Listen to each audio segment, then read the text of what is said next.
Living life outside, need to do more than just survive. Gather with people who know on Canoehounds Outdoor Adventure Show.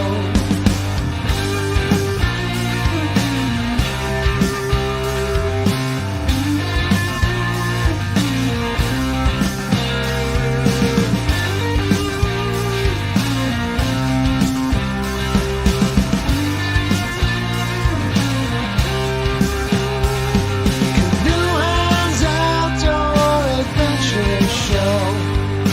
Keep the adventures alive.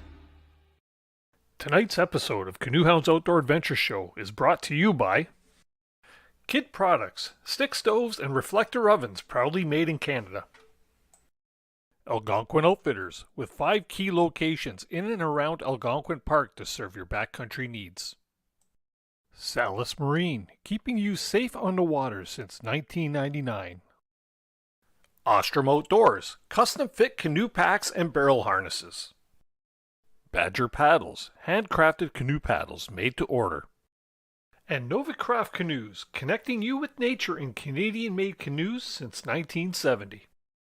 And happy Tuesday evening, everybody, and welcome back to another episode of Canoehounds Outdoor Adventure Show, a show that's going to bring you a lot closer to the great outdoors. We got a great show lined up for you tonight here, but before we do get into that there, you know what, we got a few announcements that we're going to be partaking in while the chat over there populates, and then we're going to get on with tonight's topic and guest. Going to be a fun one tonight, as we have a very charismatic person that's going to be joining us on panel tonight. If this is your first time tuning into the show, thank you very much. You know what? Hopefully, we'll make a believer out of you, and you'll hit that subscribe button, maybe the thumbs up button. We like the thumbs ups, of course, and you know, I'll have you visiting us in the future and watching more episodes of Canoehounds Outdoor Adventure Show. Let's see here. If you missed last week's show, we had Mitch Azaria from. He's a producer, and he produced a show called Tripping the French. It went to live on Saturday or Sunday night, sorry, on TVO is when it originally aired, and then it's now live on YouTube. And if you haven't seen the show, if you haven't seen last week's show where we talked about the whole production of Tripping the French River with Mitch, and if you haven't seen it, go back and watch it, because it'll set you up for watching it on YouTube when you do watch it. It's about a 3-hour broadcast. Very cool. It's puts you right in the canoe as you're paddling down the French River, and you almost feel like you're right there, and you're going to get all kinds of tidbits of information right from the history and all kinds of information along the river. And it's yeah, you know what? It's very relaxing. And if you've never had the opportunity to paddle the French, this might be the closest you get. So by all means, please do check it out. But yeah, that's a good one. Just to let you know what we got coming up next week. We'll be joined by the owners of Agawa Gear to talk about their business and what's coming up for them. They have some new products in the works that are going to be launched, as well as the really cool axe that they launched a while back. And then, of course, we're going to talk about the popularity of their, popular, I can say that word a lot there. They're very popular Agawa Boreal 21, 15, and 24-inch saws. One of my favorite saws, of course. I own many saws, but the Boreal is certainly one that I refer back to or utilize on most of my canoe trips or backcountry adventures. So by all means, join us next week there, and we'll have Brad and Graham on the show with us. So please do join us. Just wanted to throw a congratulations to Kelly P., who was the winner of last week's swag giveaway. Kelly won a Portage Pal and a Canoehound Adventures outdoor prize pack. So that there is in the mail to you already. Thanks very much. And yeah, as usual, I always like to shout out my channel members.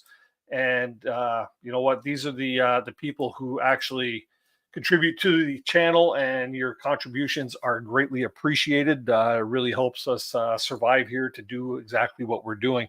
They're all floating across the bottom of the screen, but we do have one really cool milestone that one of our members is actually celebrating, or he might be aware and he might not be aware, but that's Derek over at Ride Paddle Repeat. Derek's been a channel member for 48 months. That's 4 years. 4 years. That's like all but one season of Canoehounds Outdoor Adventure Show. And back then we didn't even offer membership. So Darren, thank you very much for your support, man. We're gonna have to make it another day at the day camp. I know you had a good time when you came out the one time.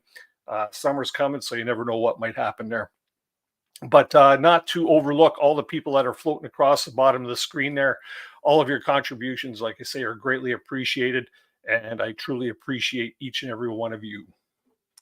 Let's see here. Also, my Buy Me a Coffee crew. I have a few people that have bought me coffee this week.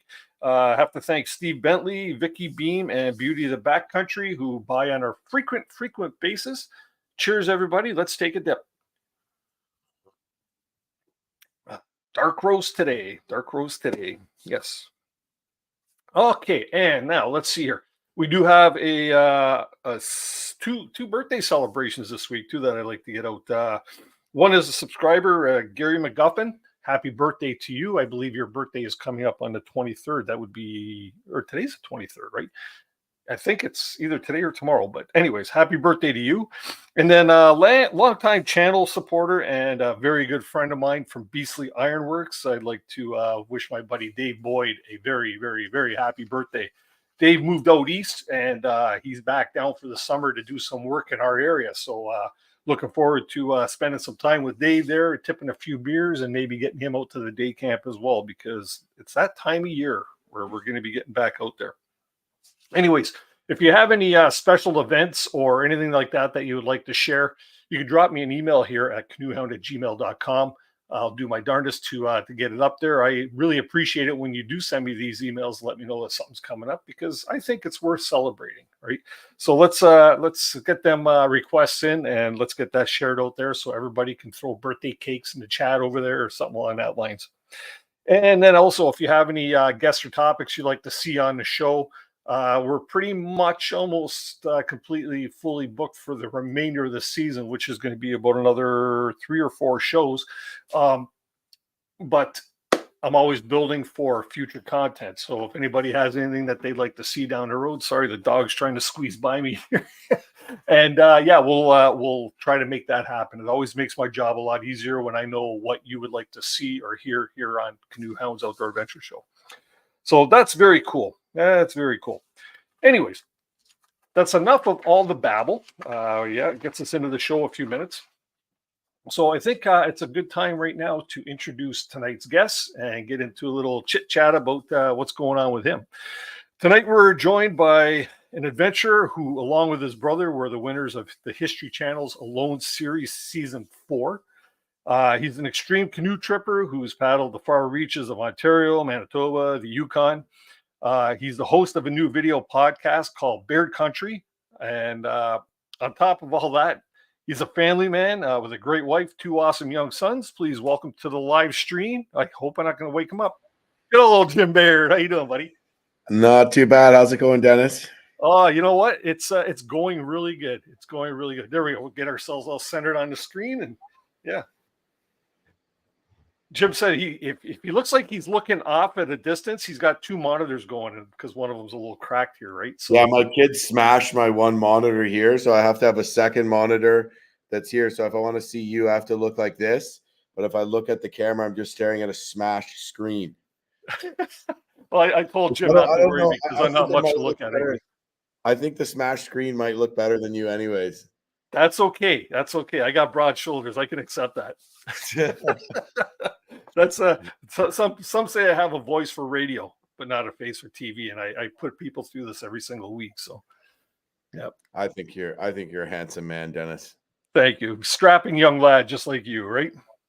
Absolutely. There's not too many, there's not too many people I look up to, but I met you back a few years ago when we were at the Winter Camping Symposium, and you were up there doing a presentation on your, what is it, Ungava Peninsula crossing? Is that correct? Yeah, would have been that or my Baffin Island one too. Or yeah, no, okay, yeah, it was the Baffin Island one. So when you had Buck with you, and we were Mhm. at the after I party, and I I had came him over to on chit I had him chat. on both. Oh yeah, okay, and I came over to chit chat with you, and it's like there's not many guys I look up to, but I was like, you're a big dude. You're what, 6'3"? 6'5". 6'5". Okay, I'm only 6'1", so yeah, I'm a Mm. dwarf beside you, so that's okay. But still working on it, man. Yeah. I'll wear high heels next time I see you. Ah, that's cool. Yeah, man. So what have you been up to? You've been a busy boy. You got like quite the schedule running with you. Yeah, no, I've been I thought, wow, there's so many things I'm gonna have to do when I sort of plan them all out. But it's exciting to plan them all, but then sometimes you get into it and you're like, oh my God, what did I sign myself up for?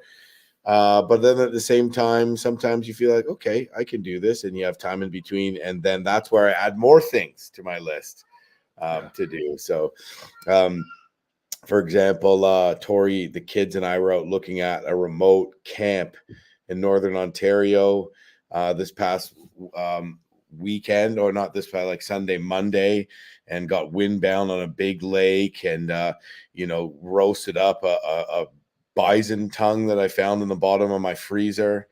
And, got all kinds of spray out on the lake and eventually saw this place, which is just like, needs a lot of work to it, completely off-grid cabin. And so we're just like, why don't we buy that? Our summer's so busy, but we could use it all winter because it's, we could probably snowmobile or even snowshoe in there. So yeah, I definitely like to do things in the outdoor realm, and so does Tori, if you Yeah. can't tell.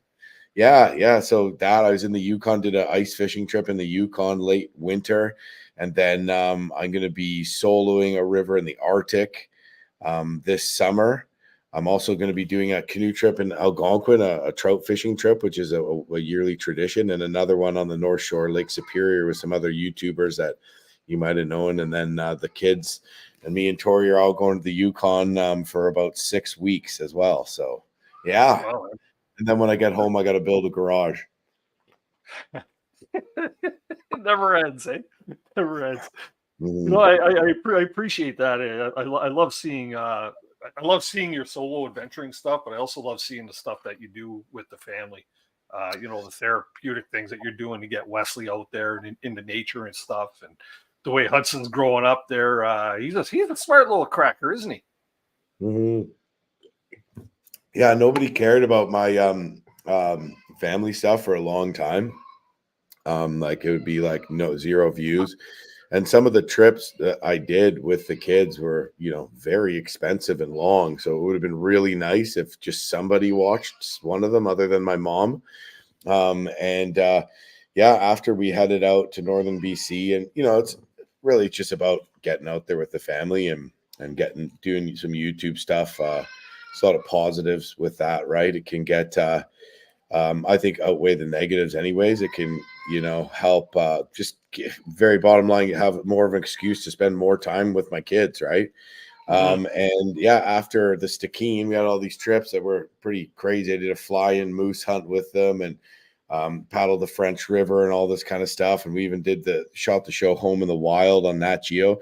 But it wasn't until everything went to absolute crap when our canoe blew away in a freak windstorm and we got hammered with freaking 9 days of rain straight. And then we got flooded out in the middle of the night, couldn't find the hot springs. It's just a gong show. But all of a sudden, everybody wants to watch the family stuff. Also, Hudson, my son, my youngest son, had a video that went viral. It got 89 million views on Tori's Instagram. 89 billion, and the whole Wow. family's in it. And he's singing this Johnny, Johnny, and me and Tori answer, yes, Papa. And it goes back and forth like this. But you believe me, you don't want me to sing it for you. But anyways, yeah. And so I guess that helped. And yeah, now people are interested in, for a while I was kind of trying to share a bit of kind of my whole life, not just the solo adventures, because to be honest with you, I can't only just do those all the time, right? Yeah. So yeah, I need to share a little bit more of the other things I do, and seems like people are watching that now too. So Yeah. that's great. It's an added bonus. I'm gonna pop up a quick comment here that Andre said the misery that's really entertaining. Thanks again, Jim. Right? Yeah, it The seems like misery was really entertaining. And you know what, Andre? I don't blame you, man, because at the end of the day, it's a story, right? It's you want to watch a good story. Like, even if you did a canoe trip and everything was perfect, no hiccups, weather was perfect the whole time, you're probably not going to tell that story before the one where it rained the whole time and your canoe blew away. That's when you're going to tell.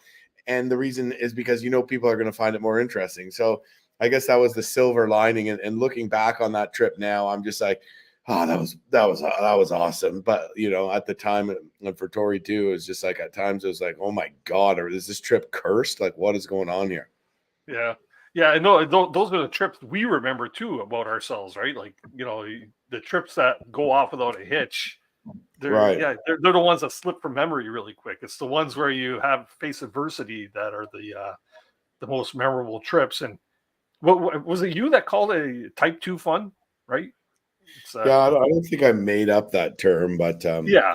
I sat down when I sat down with Adam Schultz for my podcast, we're talking about type 2 fun and how he said he used to have type 2 fun, but he's advanced, which I believe, and now he even finds a way to embrace the suck in the moment, which I think is definitely advanced, if not expert level survival and bushcraft skill, canoeing skill, whatever you want to call it. And I joke because, that's probably that when it comes down to survival skills and outdoor skills, that's the one skill that is best of all because you can only learn it through a lot of experience and Yeah. you can't read up on it in the book, but it's the one that's probably gonna, like when Hugh Glass crawled 200 miles, like in The Revenant, right? When that happened, his survival skill was just being able to take it, right? So so I guess that's something that is character building. Sure. So great little segue there, talking about Adam Schultz being on Baird Country. Mhm. Let's talk a little bit about the podcast because, like I say, as if you haven't got enough on your slate already, you've added something else, another ingredient to the fire, right? Well, this is what happens then. It's like I'm like, okay, my YouTube channel, like I'm so fortunate that, and thank everybody for their support that watches it, that engages with it, and I try to put out good content, and that's great. But then I started some of my videos. I started working with an editor, Kyle Poole, who you actually see. He's a really cool guy. He's like this international cinematographer, photographer, editor, and so some of my videos he edits, and he charges me good price, but it's expensive to have weekly videos that are adding up and adding up. So now that he's doing editing, Tori's doing a bunch of editing, I'm like, well, I have a bit more time.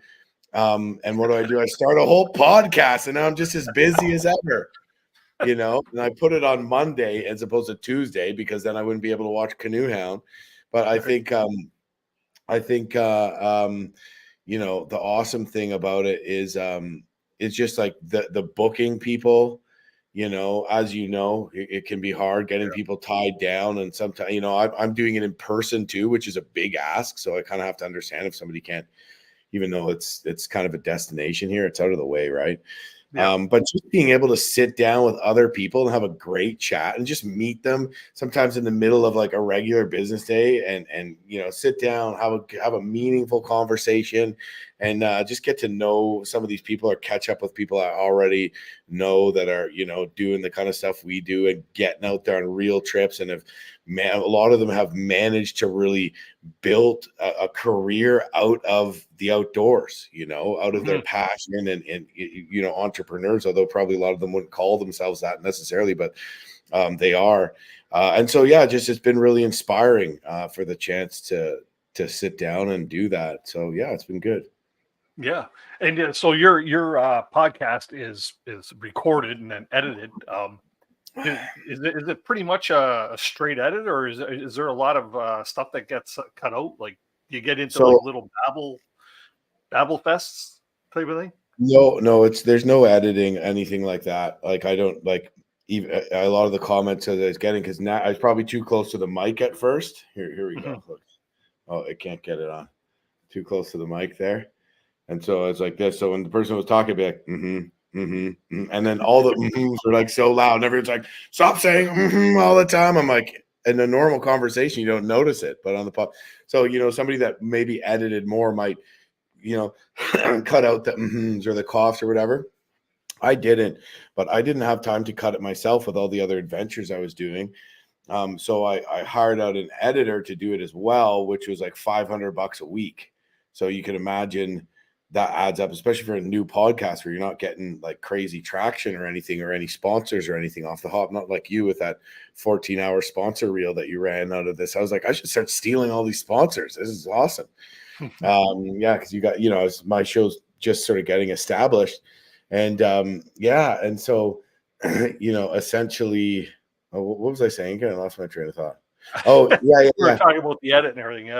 Yeah. Yeah. So essentially what I did was I just felt Tori, my wife and saving grace, just found out I could just edit it all with AI with a 30-second, $30.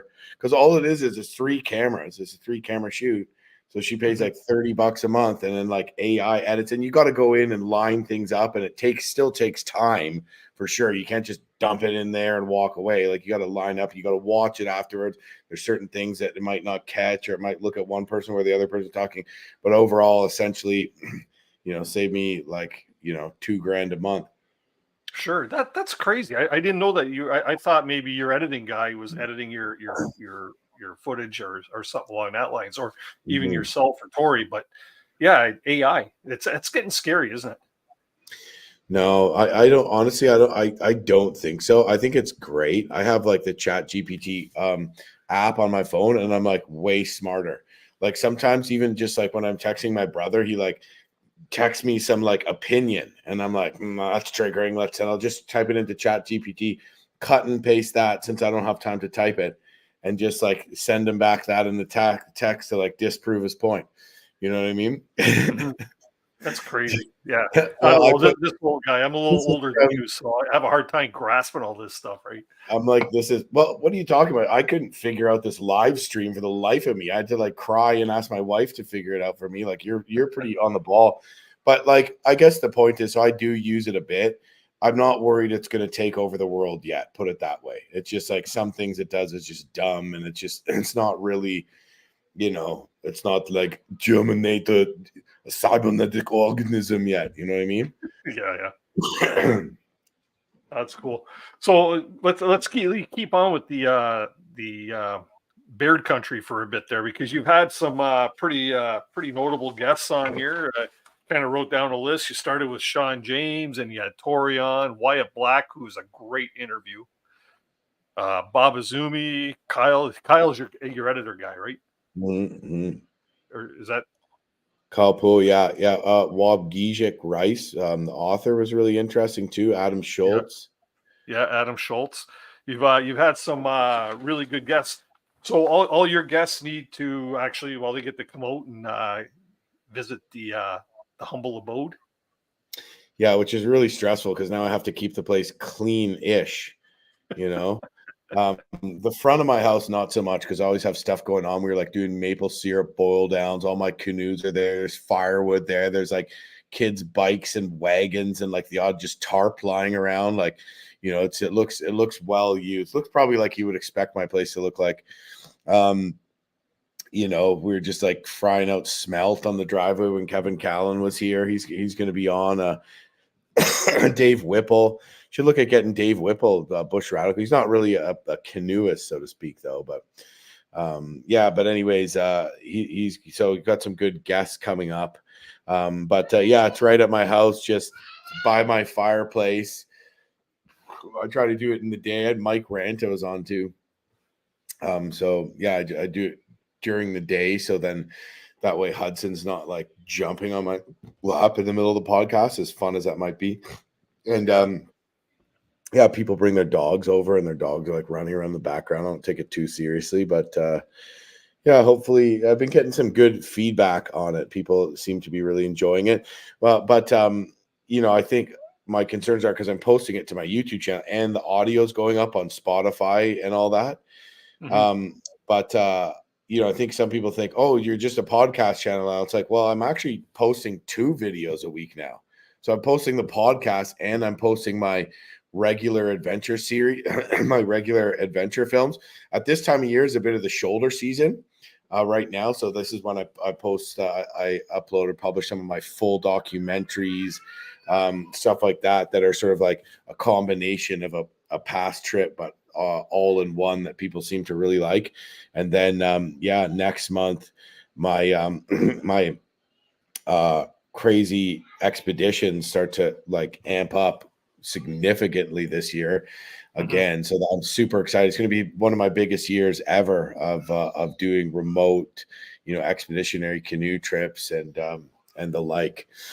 So I'm super excited about that, and hopefully I can keep the podcast going, but I might have to interview some people while I'm in the Yukon, while I'm in Northwest Territories, and potentially maybe put it once every other week going through the summer if I don't have enough in the pipe. But we'll see. I'm worried we're going to run out of people. I don't know how you always manage to find guests every week.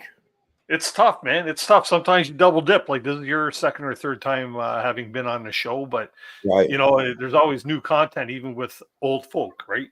But the thing is, it is kind of tough. Unless you have the ability to reach outside of our sort of geographical area type of thing, right? Yeah. And just for the record, if you ever connect me into Whipples, I'd love to have them on the show. I've reached out to them on a couple of occasions, but I'm sure they get a lot of correspondence, and they probably have no idea who Canoehound is. So yeah, Bush Radical, Dave's channel's really taken off, some really interesting content and the cabins they build, and just a really cool lifestyle they both have. Yeah, no, I appreciate. I follow their channels, both of them. What's his wife's name is Brooke Whipple. Her channel's Girl in the Woods. Yeah, Girl in the Woods. But what's her name? I'm drawing Brooke. a blank. Brooke. Yeah, Brooke. There you go. Thank you. So, but yeah, so you've actually had some really cool guests on. I know Sean James. He was getting or dabbling in the podcasting too. Is he still going with that? I haven't seen anything for. I don't know. I don't really watch him at all. So. Right. Just kidding. He was I think he's doing it on his channel. So he has two channels. He has My Self-Reliance, and then he just has one channel called Sean James. Mm-hmm. So I think that's where he was doing it, and doing video podcasts, sit down interviews, everything like that, I did another one with Kevin Callan recently. So he came up here. We did Baird Country, and then we did a whiskey fireside chat with him too. I gave him a nice bottle of single malt, and we had a good little chat and covered some interesting issues just right on our property here. So it was a lot of fun. During the eclipse at that. Yeah, actually, it was really special. Kevin actually filmed a lot of it, being his regular jovial self. And, I just remember thinking when I started getting into this, I was at the Wilderness Canoe Symposium down in Toronto. And George Luce, before he passed, used to run this awesome yearly symposium. And Kevin Callan was presenting there. And I thought that was pretty cool because, I've been following his books or using his books when I started getting into, paddling outside of the area I grew up east of Bancroft, and started finding new routes for him. And already at that time, I thought, well, wouldn't it be cool to try to be like a professional canoeist or professional adventurer? How do you do that? First, when I was getting into it, I thought, well, maybe I could write for magazines and take pictures. And I quickly learned that's very, very tough to make a buck doing that. Some people do it, like Eddie Nickens for Field and Stream, but very, very few. And I remember meeting another guy and saying, hey, we're going to grab a bite with Kevin Callan. Do you want to come? And being like, oh my God, this is crazy. I'm going to eat dinner with Kevin Callan. Like, he's such a star. And then flash years later to be like, Kevin Callan's here, and geez, do I even want to invite this guy over? Like, he's kind of annoying, you know what I mean? And then just having a drink with him and watching the freaking eclipse with him, and just having a laugh, and it's just super cool to be like, I feel like I really made it now that I have Kevin Callan over here watching the eclipse, making fun of me. You know what I mean? Right. Yeah, he's a cool dude. I appreciate Kevin and everything he does. I really like him. I don't know if "cool's" the right word, but I like him. You know what? I spent like Canoecopia this year. We spent a lot of time together, and yeah, he's just Kevin. What you see is what you get, right? And plain and simple. It's, that's him. That's him. So that's cool. Well, he's just really just what he's done for the sport, and also he is really so. I mean, he does throw me under the bus a lot, which is like, you know, he keeps poking the bear, you know. Yeah, he does. He throws everybody under the bus. right. Which, you know, anyways, but yeah, which is okay, but you know, he's the kind of guy, and I had a really great chat with him. I sat down and I asked him some hard questions. I could tell he was getting a little uncomfortable there a few times, and but just the amount he's actually done for conservation is freaking crazy. I don't think a lot of people know that. Also the flack he's taken to do it, and not really through outright activism, which is kind of the, you know, the sort of path where you think you might take more flack, like, you know, Hap Wilson getting arrested in the 80s and all that.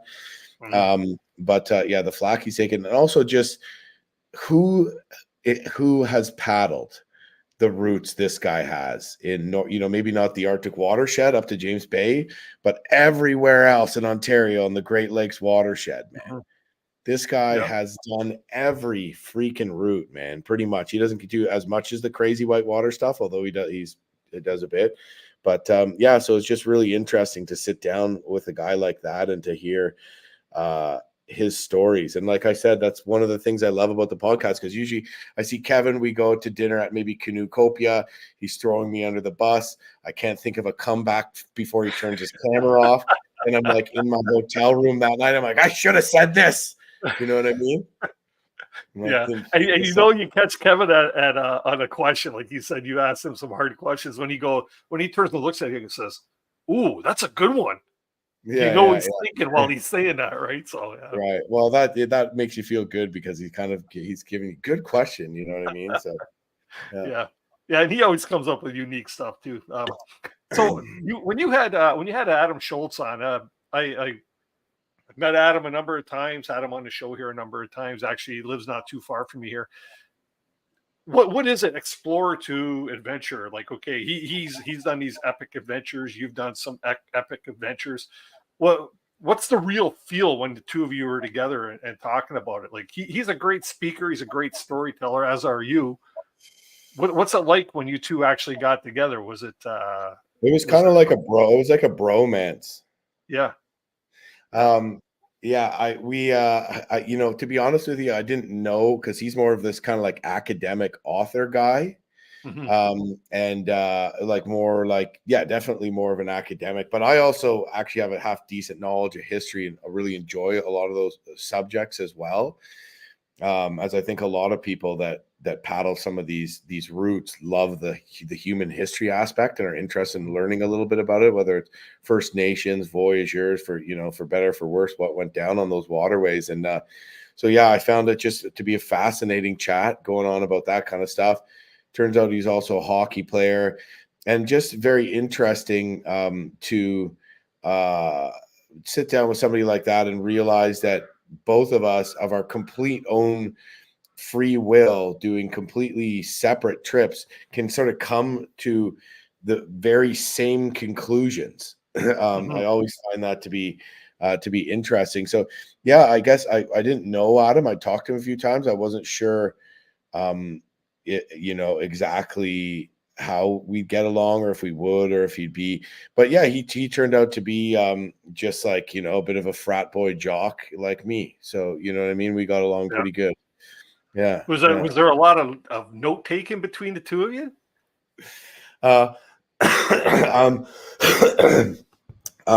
Note taking. No. Okay.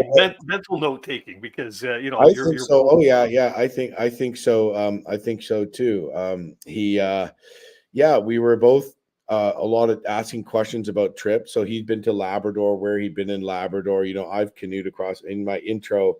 You know, I've also canoed. I've walked across the Ungava Peninsula, of course, in winter, but I've also canoed across northern Quebec and Labrador. And also, I also did a canoe trip in Victoria Island, where I finished in Ulukhakto, 300 miles north of the Arctic Circle too, which is an NWT. So I paddled an NWT a lot as well. So yeah, similar waters and all that kind of stuff. And yeah, just asking him questions, what he uses for this, what he wish he had for that. That sort of bounced around a lot. But yeah, I think I was just interested in some of his historical stories about places, sort of the knowledge he's picked up along the way from First Nations or from history, what he's learned about certain rivers and all that kind of stuff. I think I was sort of taking mental notes on that the most. Yeah. Yeah, I can imagine, because it's always cool when you get together with like-minded people and you're picking each other's brains and stuff like that. It's amazing what we can learn from each other, right? Really quick, I got like 3 or 4 people in the chat here. They want to see my shirt. This old thing I blew the dust off. Stand up. There we go. Oh my God, Dennis, you're my first model. There we go. I am a supporter of the channel. There we go. Right. Man, you could have. Yeah. Yeah, that's my that shirt's called Portage the Falls. Yeah, you can buy that there on my. Yeah, isn't that cool? I had the same guy who designed my logo. I put a concept together and he came up with that. So I think it's pretty unique. Yeah, and it was actually that concept that made me think, shit, that would look good on a beer can. Oh, and yeah. So and then beer can. Are we gonna what beer can? Well, I'm coming out. Tomorrow's my brew day at Muskoka Brewery. So I came out with my own craft beer brand. It's called Jim Baird Adventurers Windbound Campfire Pilsner. But essentially, it's I thought it's a Pilsner, so refreshing beer, but it's got a slight bit of malted barley dried over an open flame. So it has a little bit of a flavor like it was cooked over a campfire, which I think is really on brand for me. And I wasn't sure about this. So the recipe I put together and talked with, essentially pitched to Muskoka Brewery. I had all my beer made. I went in there and pitched them on it. And they thought, well, we need something, that's a little bit, let's make a little bit more of a hook, like a little bit more something that has to do with you. And so we thought about different ideas, and that's one that their brewmaster thought of. We were throwing things out there. I'm like, I like that, but they were like, well, I don't know if you're gonna like the taste, and it might be well, fortunately they have a really good brewmaster. And I went in to try the first sample batch, and I'm like, this is absolutely delicious. This is way better. That it's like what I came up with, which is essentially a little different than some craft beers, but I think the craft beer industry is going to more refreshing, less like shocking flavors. So I brought some home, and Tori's like, this is delicious, which means a lot because she's more picky with beers than me. And then I drank probably almost an irresponsible amount of it that night. That's okay. You're allowed to. You're allowed to. No, that's really cool. Muskoka Brewers. They make some good beers. I've always touted that. Yeah, that's what I'm having. Yeah, one of my faves. That Detour, Mad Tom IPA. Yeah, they got some good stuff. No, that's cool. So what's the release date on that? Is there? Well, we're talking about doing a Jim Baird meet and greet on the Friday of the May 2-4 long weekend at Muskoka Brewery's Tap House in Bracebridge, Ontario. Mm-hmm. So I'm going to do a bit of a presentation there. Nothing fancy. I'm probably going to talk about, launch of the season, trip planning for the summer a little bit, camping and stuff like that, and then just chat with people, have a couple of beers. And then the next morning, then that night, I have Brad Jennings from Explore the Baird Country, Xander, Max, Ted, and potentially Brad's buddy or maybe his wife, Leah, coming over to my house or meeting. I don't know, wherever the hell we're going to meet at like 5 a.m. the next day. And we're driving up to the North Shore Superior to do what's probably the most intense whitewater river around. So I figured Brad and Xander could use some adult supervision out there. Yeah. And mind you, they're pretty familiar with their whitewater there. So There you go. There again, note taking, right? Mental note taking. I'm just kidding. No, they're well. Xander has gotten a lot better. Max is solid, Yeah. but Xander came out on a trip on the Magnetawan, and he was, watching some of the stuff me and my brother ran, and he's like, "You guys are just crazy." And then he started to realize, well, they're doing it and they're pointing it out and they're running it. Maybe I can do it too. And he kind of got a little bit more dialed in on bracing, and he had a big nasty dump in the canyon, which I guess was kind of good because he's like, what could be worse than that? He was pretty shook up, as anyone would be afterwards. And he kind of was like, well, what could be worse than that? But I think so much of it, especially when you're canoeing in a large, heavily tripping in a pretty heavily loaded prospector, there are moves, technical maneuvers, back ferrying, eddying out, all these things that are quite important. But so much of it is just knowing what's runnable and what's not, and finding a line and kind of going for it. And I think that's was a big thing for Xander, because he came out there and he spent a little more time with me and Ted and with his brother, and he just basically didn't necessarily get better. I'm sure he got better, but didn't necessarily get better at the physical whitewater, but he just got better at being like, that's runnable, that isn't. Like I remember when I started, some of the things I thought were runnable were just not runnable at all. Like, what was I thinking? And then vice versa too, right? So just knowing how your boat's going to react when you bomb into there. So yeah, I'm just joking. I'm sure these guys could handle the river just fine without me, but I say adult supervision because it's funny. Dennis. You need to laugh, at least fucking fake laugh at some of my jokes, Dennis. I know. You can't see me. Remember, you're looking at a cracked screen, man. I can see you. I'm looking at the cracked screen, but this screen I can see. Oh, no. I was just thinking adult supervision because you have a few years on them, but that's it's probably the other way around, eh? Oh, shit. That's crazy. No. Thanks. Okay, I got to watch my language too here. Yeah. Oh, man. So you guys, what can you say what river you guys are going to do on North Superior? Well, I would normally say it, but like some YouTubers and social media people get all funny. Like they're like, "Whoa, I don't want to," So I don't know if anybody else is like waiting for a big release of the date of this trip. But explore the backcountry. Brad, who's doing some really awesome stuff, and extremely fit. Him, Xander, and Max are all extremely fit adventure racers, and younger, funnier, better looking than me. So probably could beat me up too, although I probably have them swindled into thinking they couldn't.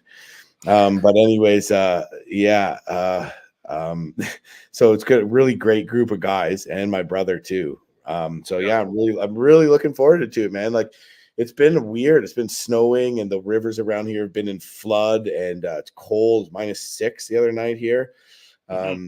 Snow and everything. So I'm really getting excited to get out there and just smell that crisp spring air, have a nice trout sizzling in my pan. The first one of the year always tastes the best. Yeah, it isn't trout season is going to be really, really early this year, though, isn't it? Like with the way our winters have been. Like you mentioned, it was cold the other night, but it's like down here, Southern Ontario, we haven't seen snow in months. Right. Yeah. Like we didn't get any accumulating, but but trout season, it doesn't open. It opens when it opens. There's a date when it opens, right? Yeah. So so the ice out was earlier this year for sure, though, than previous years. But we had this year. Last winter was a really like a nothing winter. This one was just like borderline scary. The world's ending easy. And then, but then the 3 years before that, man, we had 8 feet of snow up here. The river was just raging in flood. The liquor store in Mag in my town here just almost got flooded out. They had sandbags around the door, and it was closed. You couldn't get in the parking lot, and everything was underwater, and it was crazy. And and then week before that, they closed. The year before that, they had school closed for 21 days.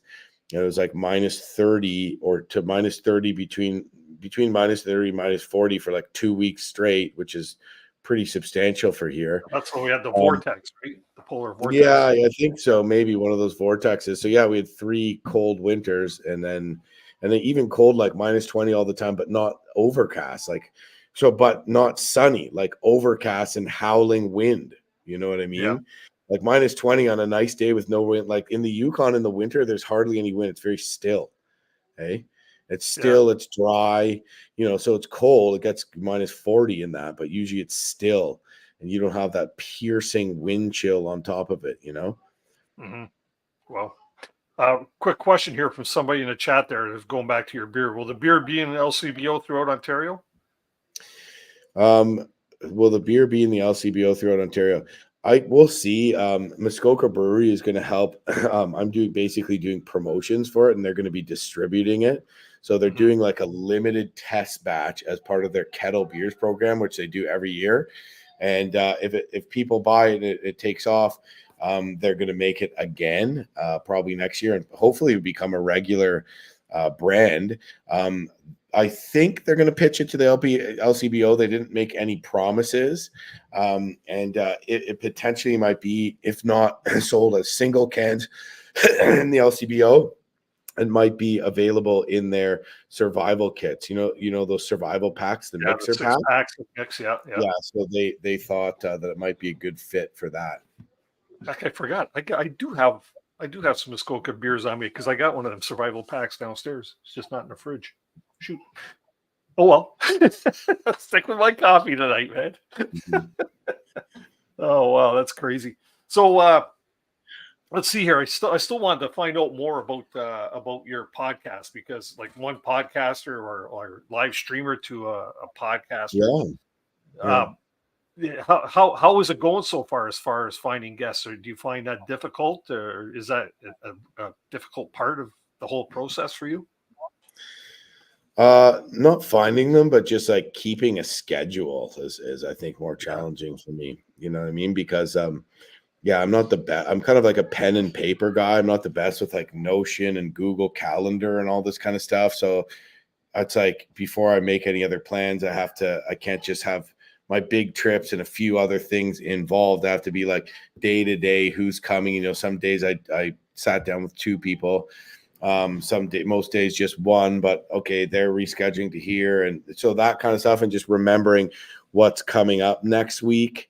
That part I find more challenging, but yeah, no, people have been really good. Actually, one of the things that I find within this realm of people is just how willing they are compared to, like, normal people that have like normal jobs that don't have chaotic lives of Mhm. adventures and basically running their own business as outdoors people, whether it's content or authors or guiding or whatever it might be. Just the willingness and the ease that they will make to travel, to make stuff happen, you know what I mean, Sure. is and how much they just don't care. Like their level of stress is way where they're feeling stress is other people would be losing their crap, and these people are just like cruising, having fun still. That's one of the Yeah. things, and I wonder if that comes from adventures in general, and all of them have like like Bob Azumi. He just drove to go to a pro bass fisherman's funeral in Oklahoma, drove back to his place like west of Toronto, drove all the way up here like 6 hours back through traffic, hung out here for a bunch of time. Him and Huddy got along great. He has like a secret handshake with Hudson. And it wasn't until after we did the whole podcast and he's walking out from the podcast, he looked at, he's like, "Oh, you're right on the river," because Hudson had taken his attention so much he he couldn't even listen to the tour. And I was just like, "Hudson stealing Frank Tori." Get this kid out of here. And then so he had like this secret handshake with Bob Azumi where he does like, like shake hands, or no, high five, props, elbow bump, right? And so Hudson's going up and doing that to people, and people are like, "Well, what's he doing? Where did he learn that?" I'm like, Bob Azumi turned him do that. They wouldn't let me in. You're training them young, man. The kid's already got viral videos out and the whole 9 yards, right? That's good. Yeah, it's so cute to see though, eh, man? Like we go camping and then we come back and Huddy plays camping. So Hudson's like, and he's building a fort, but he builds a tent, and his buddy comes over and they're like, "We're building a tent." And he's like, "We gotta get firewood." And he takes his, like, we have those like kind of round stump tables, and Yeah. he like takes his like plastics axe and he's chopping that. And then when he sees me packing for camping, I come back to the pile of stuff I'm making and I see his backpack and his plastic like rubber axe in the pile. Yeah. You know what I mean? It's just so cute, man. Well, that's good. You're training him right, man. You know he's going to be an outdoorsman when he gets older, right? So that's Yeah, good. absolutely. That's very cool. Now, what about the whole planning process with your guests? Do you you ask some really good questions of your guests? Do you do a lot of research into your guests before they come over for an appearance, or? I like to. Some of them I wish that I did more than I did.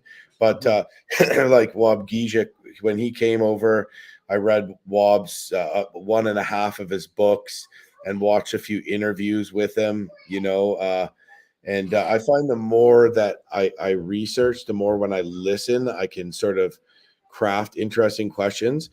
But essentially what I did was I just watched a whole bunch of YouTube videos on like the art of communication, the art of interviewing people, how to be a good interview, how to be a good conversationalist, what to do.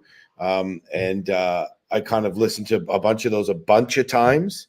And then I remember Brooke Whipple was asking me like, how do you remember all this stuff? And, I'm just like, first of all, I'm not that good. I don't have that many like big of a podcast, but whatever. This is something that I think works for me. And she's like, well, you don't have notes.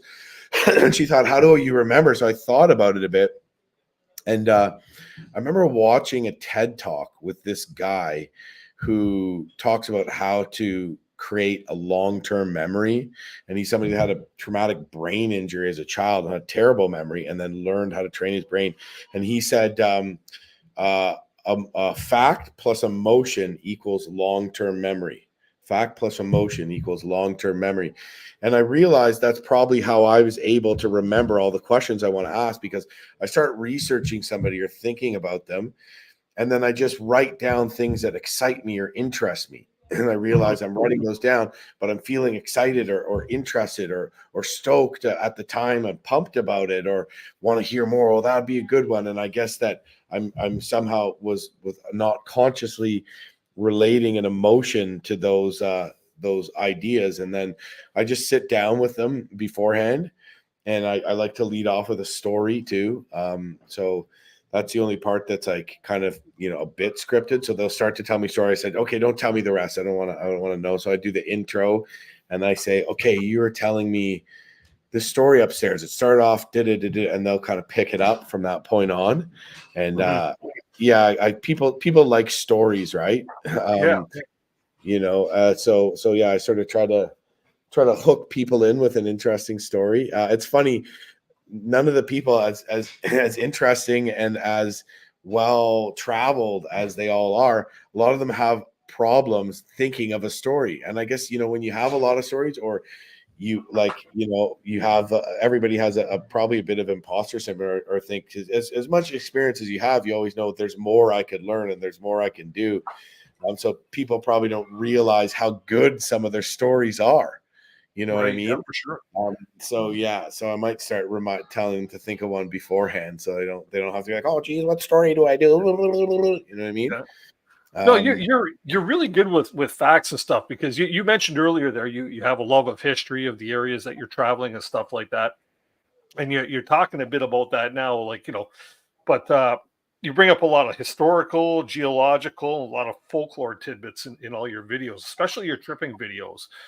Yeah. Does that come with research too, or is that just through like researching your trip and that stuff kind of sticks in your mindset to I don't know. I asked my mom not too long ago. I'm like, Mom, how do I know all this stuff? Like, why did you teach all this to me? And they're like, we didn't. You're just a little kid and you're like demanding to go to all these museums and asking all these questions and wanted all these books, and you just wanted all this information, so I guess I was just like that, right? But so no, I don't really research any of that, but I try to just research their just their background. So listening to other interviews they've done is a good way. I don't like, somebody that's been interviewed a lot of times too. You get asked the same questions a lot, and it kind of gets boring, where you just sort of feel like a broken record, and it's hard to like have that apparent, it's hard to fake spontaneity sometimes when you're talking. So I try to get into things a little bit more, a little deeper, or from a little bit of a different angle. When I'm asking these questions, and I think that just makes it more interesting for me as an interviewer, right? Like they say, whenever you're talking to somebody, I hate having a boring conversation. So what I try to do is just try to find common ground with somebody as quickly as possible, oftentimes. So then we both have something interesting that we could talk about together, right? And so I feel like that's how to like chill, have a good laugh, have a good chat, is to try to find some common ground. So yeah, and it's so easy, as everybody, that's the vast majority of people that are in our space, you immediately have common ground, and that's why it's so awesome to hang out with other people, that are canoeists, that are outdoors people in general. Sure thing. That's getting each other on the same page is pretty much the same thing, right? So Yeah. a few weeks back, I had a show on the allure of the Yukon, and the one thing I wanted to know from you is what's the allure of the Yukon for you? You've been tripping there quite a bit of late. I know Mhm. you've done all kinds of vast reaches of northern Ontario, Canada, Quebec, everything up there. But why? Mhm. What's the allure of the Yukon? Because you've done family trips out there, you've driven, you've flown. Like, what is it about that area? Yeah, no, it's a good question. Actually, it was somewhere that took me a little longer to start exploring. I'd done, I'd done a trip on the Stikine back in '09. We flew into Whitehorse and drove to Dease Lake to fly into the upper Stikine, and then got a shuttle on the Telegraph Creek Road to do the bottom. And we took the Alaska Marine Highway back up to Skagway. So I was in and out of Whitehorse to begin and end that trip. Mm-hmm. But and then when I did the Canoe Heritage Trail, we drove the North Canoe Road right to the Divide, which was kind of an expedition in itself, like an overlanding trip. But we didn't actually start our trip till the NWT side. So I'd been there, and I heard about all these rivers. In part, a lot of the rivers, a fair amount of them, you have to kind of get flowing in and flowing out. You can continue on sometimes, but it takes, to like Fort McPherson on the Peel River on the NWT side. But then that adds a lot of extra time and a lot not so exciting paddling, and through the Peel, which doesn't have good fishing, and a big shuttle and all that kind of stuff. So it adds some extra logistical challenges. It was, harder to justify before when I was younger, and, didn't have as much money, and then to throw at it. And but in general, it's just the Yukon. It's so beautiful. Like, the mountains are huge there, right? You got all the gold rush history. You got, for better, for worse, you got the First Nations history. And you just got all these really interesting and scenic rivers. And, the Peel watershed was a place that was going to potentially be developed in a fairly major way. And I wanted to get out and check some of those rivers out, and to see what it was all about. Before that happens, right?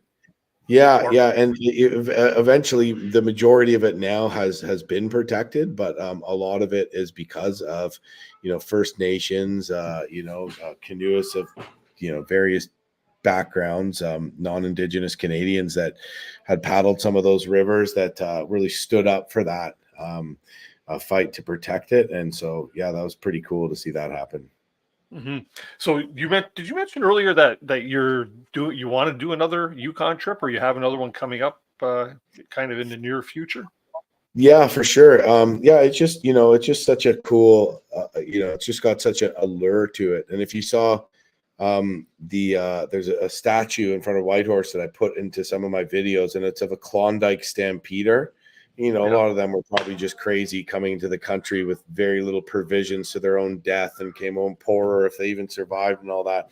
But the messaging behind it, and, I don't know in general if the gold rush there was really probably not the best for First Nations people in general, to say the least. But, it's still an interesting part of history. And I remember reading the sign in front of the Territorial Capitol building in Whitehorse, and it said, "This statue is dedicated to all those who follow their dreams."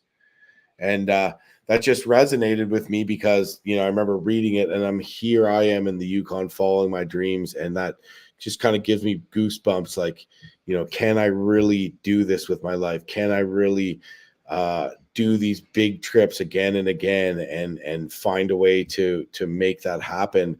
So, that statue, the first time I saw it in 2009, I think just that sentiment is something that exists, that still remains in the Yukon, and something that I went to the Yukon for, and that, and I think that's kind of why it has the sort of legacy, I suppose it does as well, with, Robert's service and all that kind of stuff. And so that was part of the draw or the call of the Yukon for me. And there's something that sort of resonates in general in my life as well, So do you have a checklist? You're trying to check off all these major rivers in the Yukon before you move elsewhere? Not really. No, I don't necessarily. But I am going back there with the family. We're going to, you probably saw in that one Yukon cabin life where we stayed in an off-grid cabin there for some time back in the winter, 2 years ago before Hudson was born. So we're going back to that area. We're going to stay in a cabin in that area. We're doing a 2-week family canoe trip. I'm doing a mountain hunt with some guys that I know there that are residents. I'm just going to help pack out basically for them if we get anything. And Tori's going to do a backpacking trip with her sister in Kluane. And I might do some horseback riding, potentially some ATVing in the mountains with Wesley as well, on a side-by-side, something that he can kind of sit in and like a bucket seat sort of thing. And so we're looking forward. We're going to be there for 5 or 6 weeks. So if we end up getting this remote camp that we're looking at getting, we might not get to spend a ton of time there. Then I'm building a whole garage. I got a whole garage to build by myself in it's not a small one either.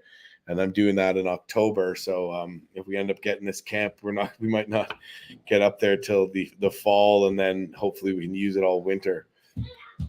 Garage, or is it going to be a storage shed for all the canoes and gear?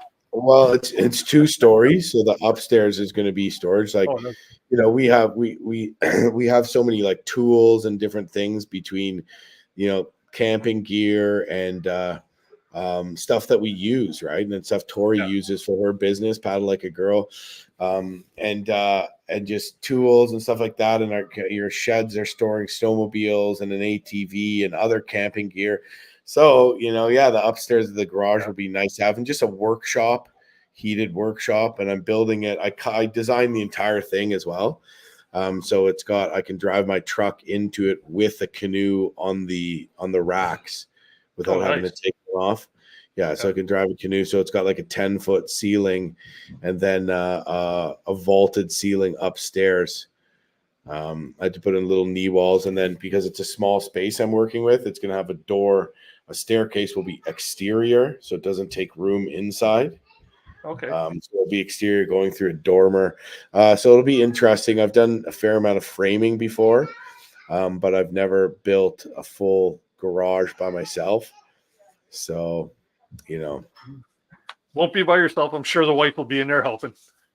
Yeah, probably. Did you measure twice? Yes. Oh, I didn't.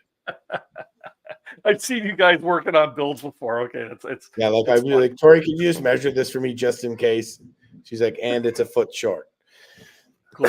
Hey, Jim, I'm going to take a quick commercial break here for about a minute and a half. Give you a good chance to maybe go gargle. I can see the voices starting to go on you a bit there too. So we'll be right back after this quick commercial break. There's nothing like being out there. For over 50 years, we've been connecting people with nature by building classic Canadian canoe designs using the best materials available. We built a reputation on durable, dependable canoes that allow you to focus on what's important, whether that's unplugging in remote wilderness, spending quality time with your favorite people, or nailing the perfect line. Visit novacraft.com to find the perfect canoe for you and locate your nearest authorized dealer.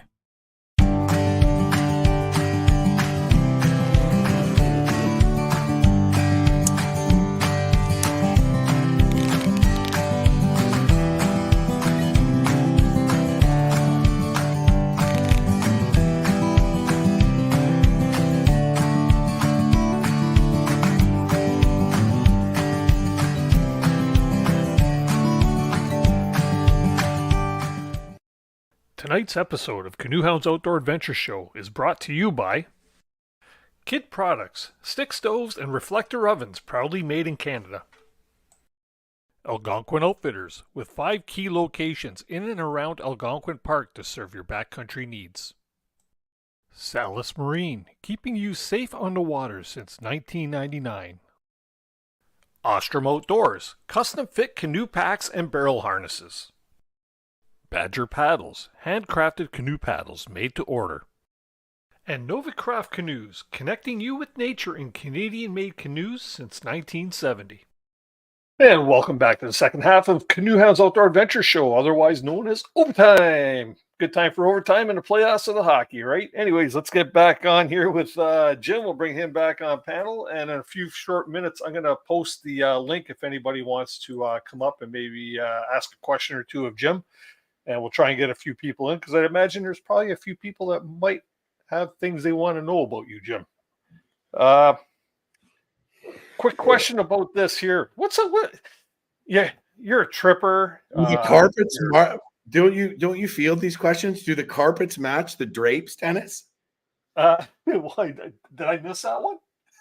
Jesus, Dennis, you're supposed to field these. Just kidding. Just kidding. I didn't really see that. Oh, okay, because I could put it up there if I was up there. Well, we the got answer questions is that we're going to yes. be posted here. I do go through them. If people put question, I mark them, right? Okay, so what's a typical day in the life of Jim Baird at home? Like you're a tripper, you're an interviewer, you got all this stuff going on. What is a typical day? You wake up in the morning to the kids and the wife, and how does it go? Yeah, so I usually depends, but I usually try to get up at 6, do a workout, get our son Wesley ready for school, feed him. Sometimes we do it together. Sometimes if one of us stayed up late working, one of us will do it and not the other one. Then we get Wesley on the bus, usually a bit of a panic rush by the end. We get him on the bus, and then Hudson, he likes to sleep in, and he's very hard to get to sleep at a reasonable time. So then he wakes up, and then he's going to daycare now. So sometimes, he doesn't want to go to daycare. So me and Tori start working. And then by the time Hudson is just like really messing that up, then we decide to, take him to daycare, which he usually wants to go, usually has fun there. And then it depends on what exactly it is that I'm doing. But there's a lot of different things to jump into, right? Whether it's organizing footage, getting new drives, planning trips, communicating with sponsors, reading contracts, planning new podcast guests, editing reels for my podcast, editing reels or editing photos from some of my trips. So content stuff, of course, editing videos. Tori does a lot of that as well.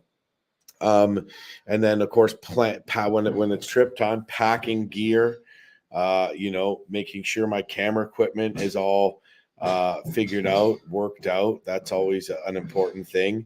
It's just like, it's a lot, man. Like I'm, I literally, I never have not something to do, right? Like there's always an enormous amount of stuff to do. And then the whole business aspect as well. Now there's all this accounting, taxes, banking stuff, and corporation stuff, all the stuff that most creative entrepreneurs hate to do, people to hire, people to pay, all that sort of bookkeeping stuff as well too. So it's a lot, man. But it's sort of like if you're gonna do all these things, right, and you're gonna start a business, whatever it might be, you want to do it because you want to eventually have more freedom or make your own schedule.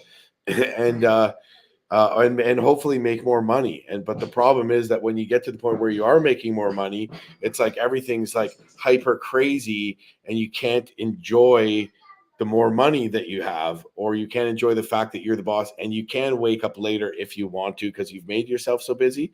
So I think, it's sort of like if you're getting you ate, whatever. It's sort of like if you just need to be able to remind yourself to enjoy it. I think it's something like that. It's not like I'm, making like freaking millions of dollars by any means at all. But, and there's probably be a lot better, easier ways to like make a buck than doing what I'm doing too. So the passion is really important.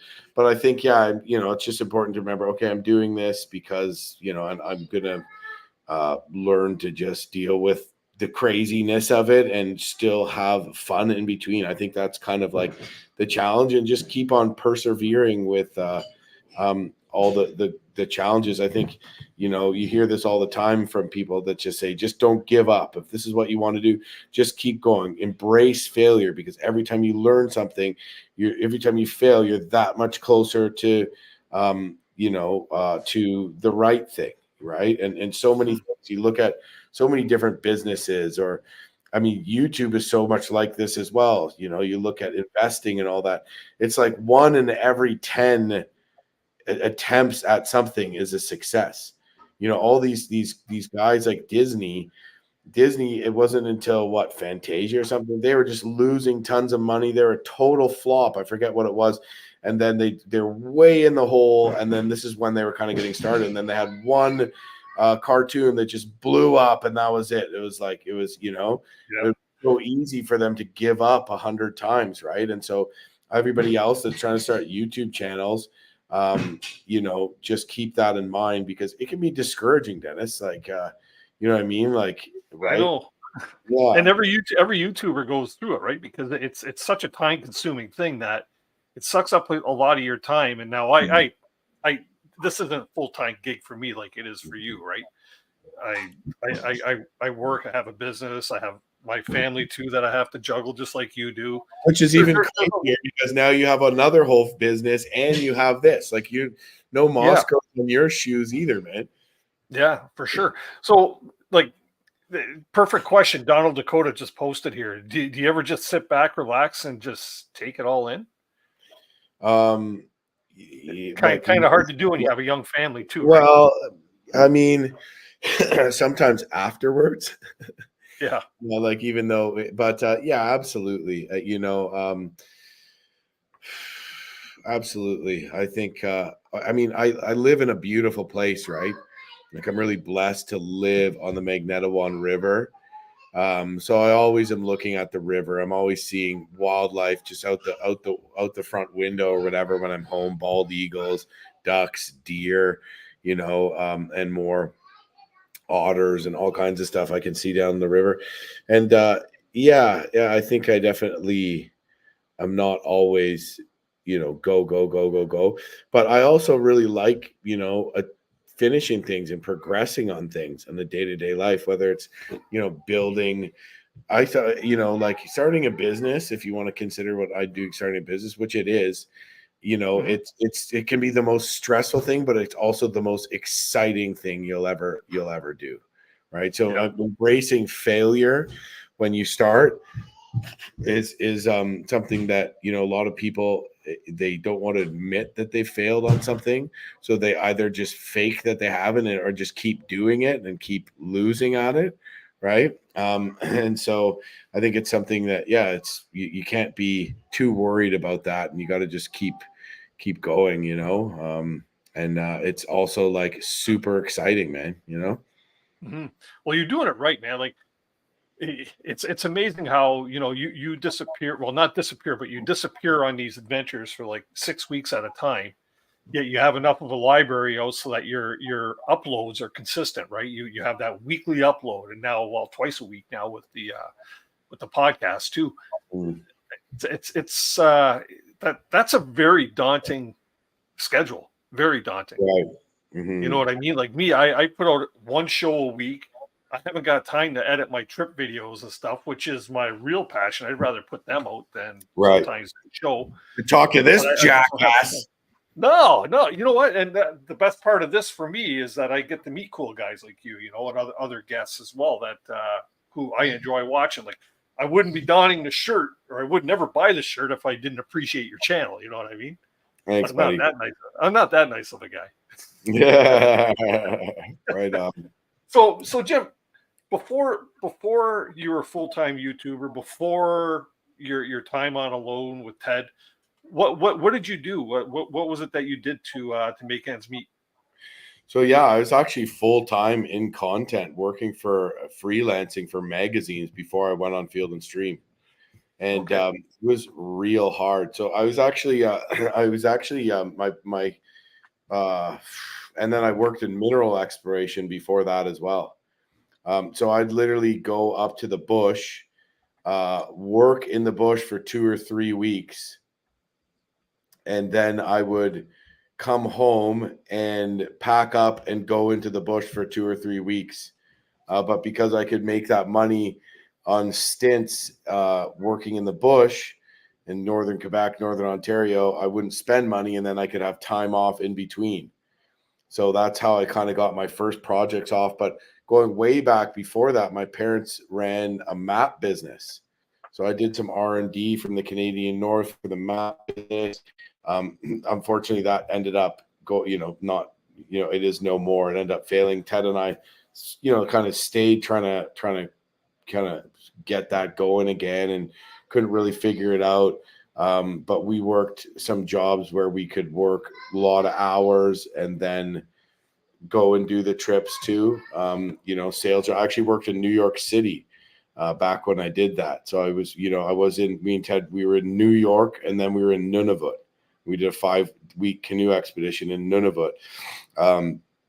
After being in New York City for multiple weeks, and with the map company. But when I was in New York for that business, I actually pitched Field and Stream magazine on running a story. So I was at 2 Park Avenue, and you go in, there's security. You can't get past that security unless you know who you're going to be. You have an appointment. I managed to get past them. Then you get up to a floor where there's all these other magazines owned by the same corporation and one gatekeeper. I have to get past him. Then I have to get past the editor-in-chief, who just so happened to be working late that day. And his person was like, okay, leave the materials with me. I'll show it to him. I said, I'd rather wait. He said, who are you? I'm like, I'm Jim Baird. I'm an explorer, an Arctic adventure explorer in the Arctic. I was followed by a pack of wolves. I have the photos and the story here to show you. And then before too long, I was in the editor-in-chief's office, nobody else in the office, 9th floor, 2 Park Avenue, talking to the editor-in-chief of Field and Stream magazine, and told him that I'd filmed some stuff and showed him these crazy pictures. And he's like, yeah, man, like, this is exactly what we're looking for. Let's get into some of this stuff. So that's how I started video. At first I was kind of write magazine articles is what I wanted to do and take photos. But then he's like, we're looking for more of this video content, because everything was starting to go more digital in that industry. Yeah. But unfortunately, they were just starting, and they didn't realize what a dawn. It was kind of like something that, well, we got to do it. But really, they liked the paper magazine still. So it was, they didn't really realize how much went into it. So I got to do some crazy adventures with Field and Stream magazine that they fully funded.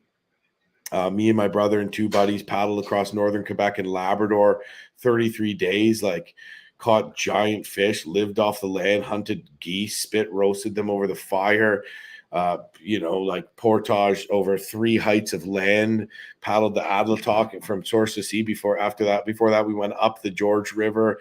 Me and my brother snowmobiled from the Mackenzie River across Great Bear Lake, across the Barren Ground to the Arctic coast, and then up to Uluhukto in the Arctic archipelago. And I did the Canoe Heritage Trail, a bunch of stuff for Field and Stream. And then they basically fired me because they're like, this is way too expensive. We can't afford this. And we don't, let alone can we afford to find someone who can edit all this footage. You know what I mean? And I sucked kind of at filming back then too. You give them adventure overload, did you? Mm-hmm. So they're like, Jim, this is like the most expensive thing we've done in 120 years of history. Like, thank you very much for your time. Goodbye.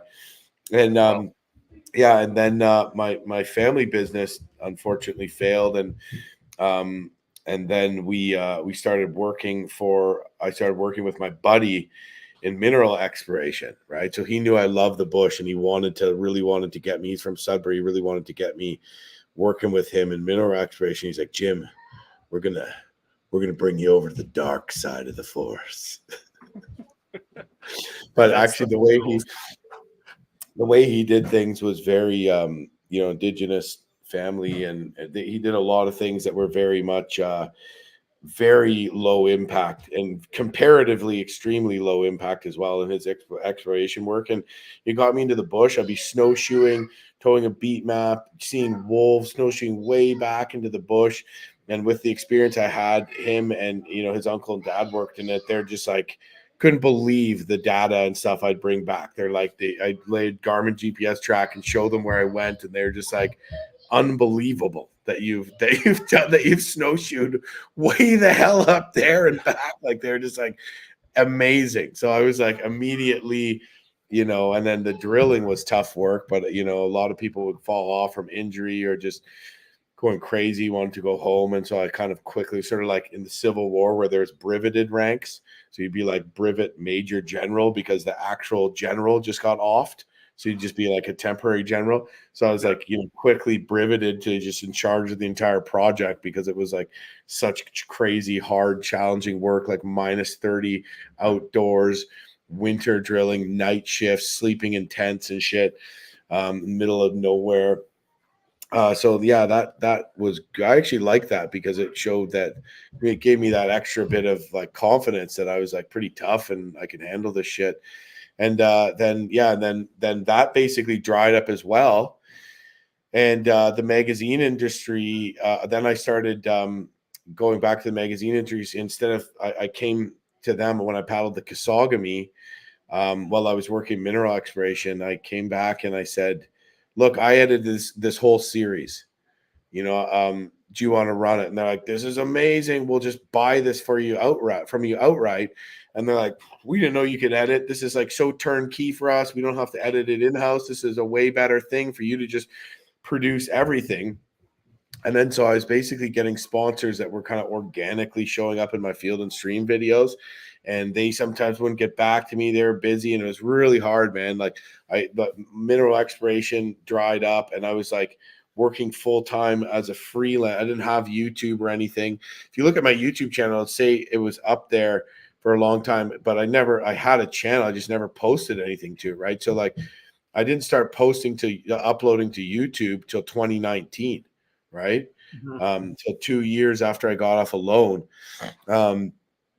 And so that was a struggle. Like I get tourism boards to help me. I remember one trip I did, the East Natashquan, and me and Tori did that in northern Quebec. We paddled into Labrador and back down this just epic river. And, we were gone for weeks. And I got back home, literally pulling into the driveway on fumes in a vehicle that I borrowed from my buddy who owned a dealership so I could help promote him, and had no idea how I'm going to pay any of my bills. And in my mailbox was a check from a sponsor that I totally forgotten and lost all records that they owe me money, and just like saved the day, like unbeknownst to me. You know what I mean? And so it was like really crazy for a bit. And then then I got on a loan. That was kind of like a big break sort of thing.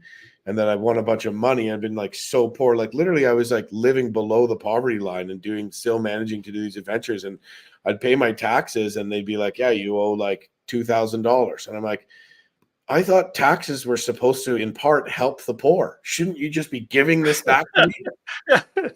I don't have to give it to you at all. Yeah. Oh shit. So at this point, I didn't have any family support because my parents were having their own challenges too. So, but I thank them for a lot of just learning. Right, so a lot of this I learned that my dad and my grandfather in 1968 bought a little piece of land, water access property.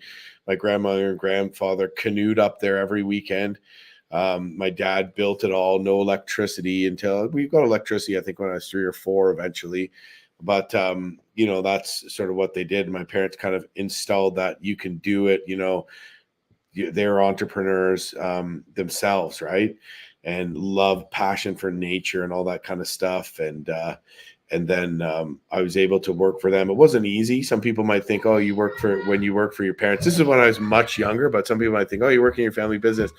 That's easy. Well, some things might be, but overall, it's like, you're not, we're working commission sales gig, right? So it was it's like, and anyway, so that was good because that enabled me to work again and then take time off for trips to a significant amount. And same with mineral exploration, right? Mhm. I managed to get those kind of gigs. And then once I won a loan, I pretty much blew all the money. So now, then I kind of got good at making money, but not very good at keeping money. Like when most people say, I want $1 million, what they're saying is, I want to spend $1 million. Yeah, right. Yeah.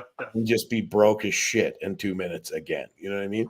So that's basically what happened to me with a loan. Although thankfully I did buy this house, so that with it, and I don't have much money down. But I managed to before I blew all that money, I managed to spend it on doing some epic trips, right? And so I said, okay, I'm gonna go paddle this intense. So I'd already been soloing these like whitewater rivers, intense whitewater rivers. So I said, okay, I'm gonna go solo this intense whitewater river in the Yukon, the Hess River. I just found like the hardest river I could find. And I'm like, let's do that one. Like the one that's the craziest whitewater river. And I wanted to challenge myself, right? And so I said, I'm going to film this. I'm going to keep this all for my YouTube channel. I'm not going to sell my content to Field and Stream, because often what happened was I'd tell it to Canoe and Kayak or Field and Stream or, Men's Journal. Eventually, it dissolved Canoe and Kayak, or ate Canoe and Kayak, however you want to say it. And I'd sell it all to them before the trip, just so I knew that, okay, this is going to work. But now that I had a bit of money behind me after winning a loan, I could say, I'm going to go out there, I'm going to take this risk. I'm going to, for the first time, before on Field and Stream, I was paying an editor because it had to be really good. I didn't think I was that good enough of an editor. So I was paying the editor, and that would basically eat up all the money the magazines were paying me for these videos. So this time I'm like, I'm going to dive in, because I knew how to edit. I knew how, because I'd sat with editors. I sat down with an editor who was really big name editor and who cut that Discovery Channel piece for me when I crossed on GABA in 2016. So I knew, and I'd worked with editors before. I just didn't know how to use the software. I'm very technologically, terrible, right? Like as my wife set this whole thing up. I was like, what do I do?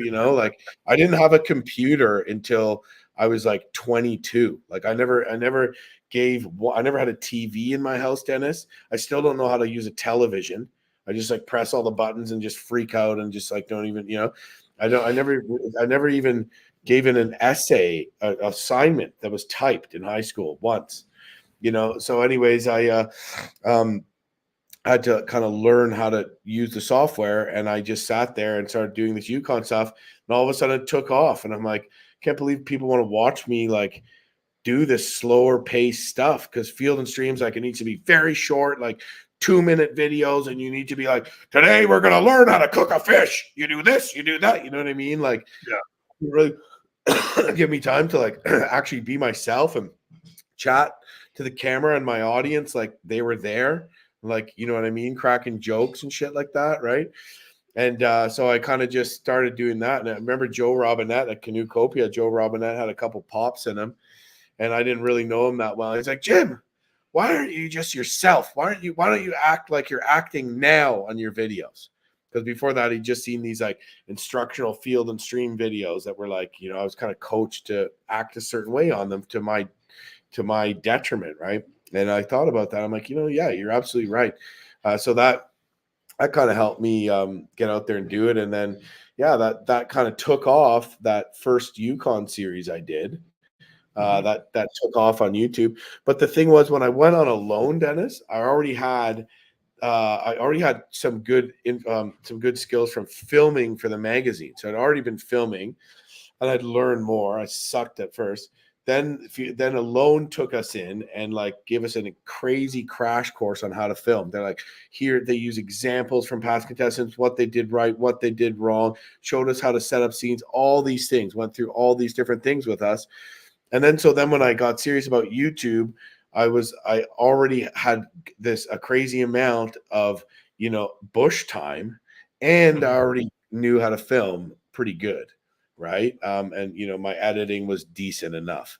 So that was help for, and so I was now doing this crazy expedition in Yukon, and that really picked up. And, I'd heard from so many people, well, canoeing's just not a big enough, it's too small of a niche. You're not going to be able to do that on YouTube. A lot of the bushcrafters that started with bushcraft that then started doing canoeing, they'd say, well, there's no point. And I don't even show a canoe in my thumbnail or mention it because it's such a small niche sport, and which is true in a fairly large extent too. But I think a lot of people that are just outdoors guys, that like watching the fishing, like watching the scenery, and just people that like nature, right? They just want to watch it for the story. So I was lucky, and my channel caught on. Nothing crazy. Like I have like 175,000 subscribers now, which is crazy that I thought I would ever even get to this point. But now I'm just like, I don't have 200,000. You know what I mean? So you got to know when to be proud of yourself. But yeah, I'm going to keep doing it. And right at that same time, when my YouTube channel picked up, the magazine industry took a dump basically, and their budgets are slashed and they're sold off, and movie offices moving and staff being cut and all that kind of stuff. So yeah, that's my story. That's a pretty cool story. We do have somebody in the basement. I'll be with him in just a moment there. So I see you there. Just bear with me. But I had a question for you, and it's great because you sort of laid down the whole foundation for this, right? And I was going to ask this question in the third party sense, but I'm going to ask it in the first party sense for me, and that is why. Why what? Exactly, right. Why all the adventure? Like if you had to do something different, obviously you don't want to, because you're as you mentioned, you're living your dream, right? Why live your dream? No, why? Man, I thought this question would come across a lot easier. That's essentially what you're asking me. You're asking me why live your dream. That's what you're asking. Yeah. Okay. Because honestly, Dennis, that's a good question. That's a good question, man. The answer is because life is short. Life is short, and I just want to be able to fill it with the most amazing experiences, to just make the gift that I've been given on this incredibly rare opportunity to have a life. And I just do not want to miss any of the awesome things there are to do in this world. And I figure when it comes to nature, physical work in nature, everyone knows nature makes us happy. Doctors are writing scripts, spend time in nature. Everyone knows exercise makes us happy. Exercise and nature together in wild places. That's why our ancestors never had depression and anxiety and all this kind of stuff. Not to mention because you're doing things and you're traveling and your mind is on interesting things and you're not sitting there ruminating with your thoughts and all that. And so what a better way to experience life than, the world that we're essentially evolved to live in. It's only been a tiny blip of human existence that we've lived in society. I heard a really smart psychologist say that studying humans in modern day society is like studying a zebra's activities in a zoo. You know what I mean? And so, because I was lucky and I was privileged, and I think privilege, we're privileged. Not my grandfather never had a ton of money, but he just was alive and already in Canada at a time where they're selling crown land for dirt cheap. So, and I found out later that he'd read a bunch of Grey Owl and stopped reading them once he found out Grey Owl was lying, essentially. But so Grey Owl's books inspired him to go and do a lot of that. My grandfather actually went and saw Grey Owl speak at Massey Hall in 1938, and Massey Hall in Toronto. And My grandfather was obviously really riveted by that. And I remember Gray Owl commenting that he didn't think he got through to everyone and that they just showed up to gawk at him and all this kind of stuff. And that he thought he didn't really get through to anybody. But to me, that's a really interesting story because Gray Owl was making a lot more of an impact than he thought he was.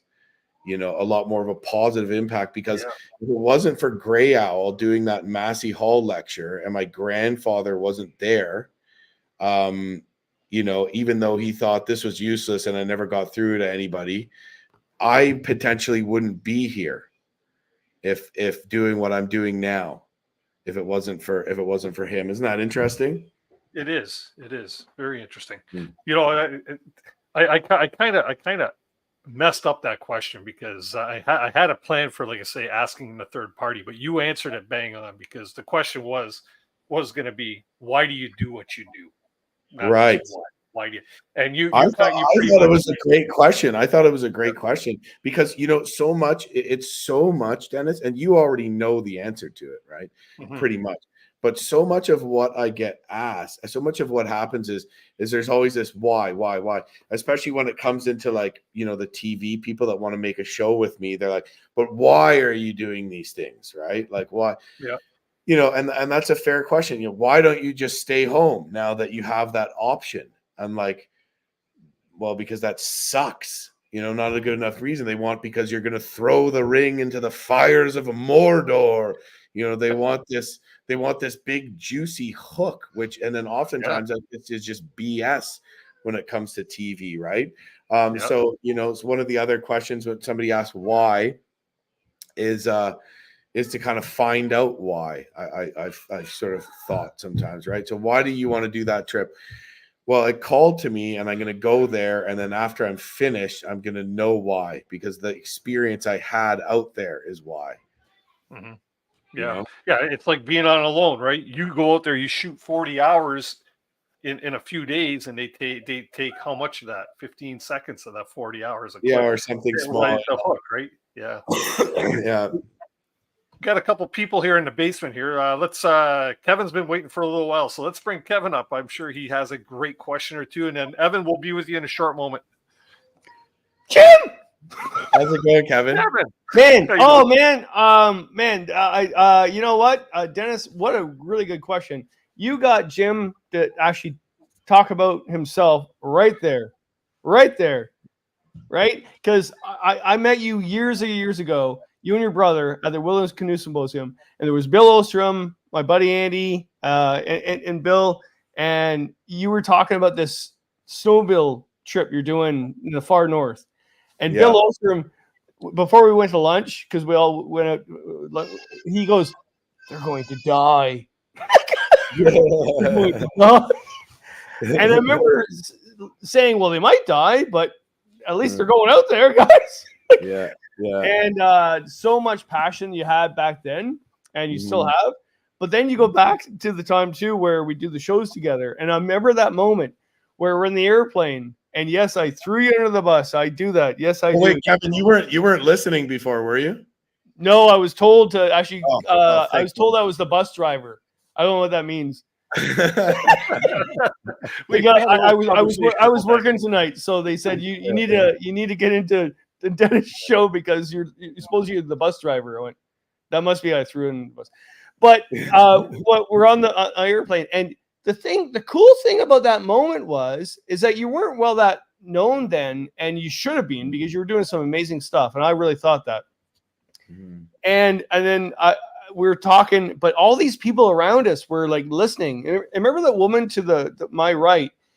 She was in defense of you. Like, she was like, "You're making fun of him. You shouldn't. I don't even know him, but I really like him." And because I said, because seriously, man, you have to live the life of being around with Jim.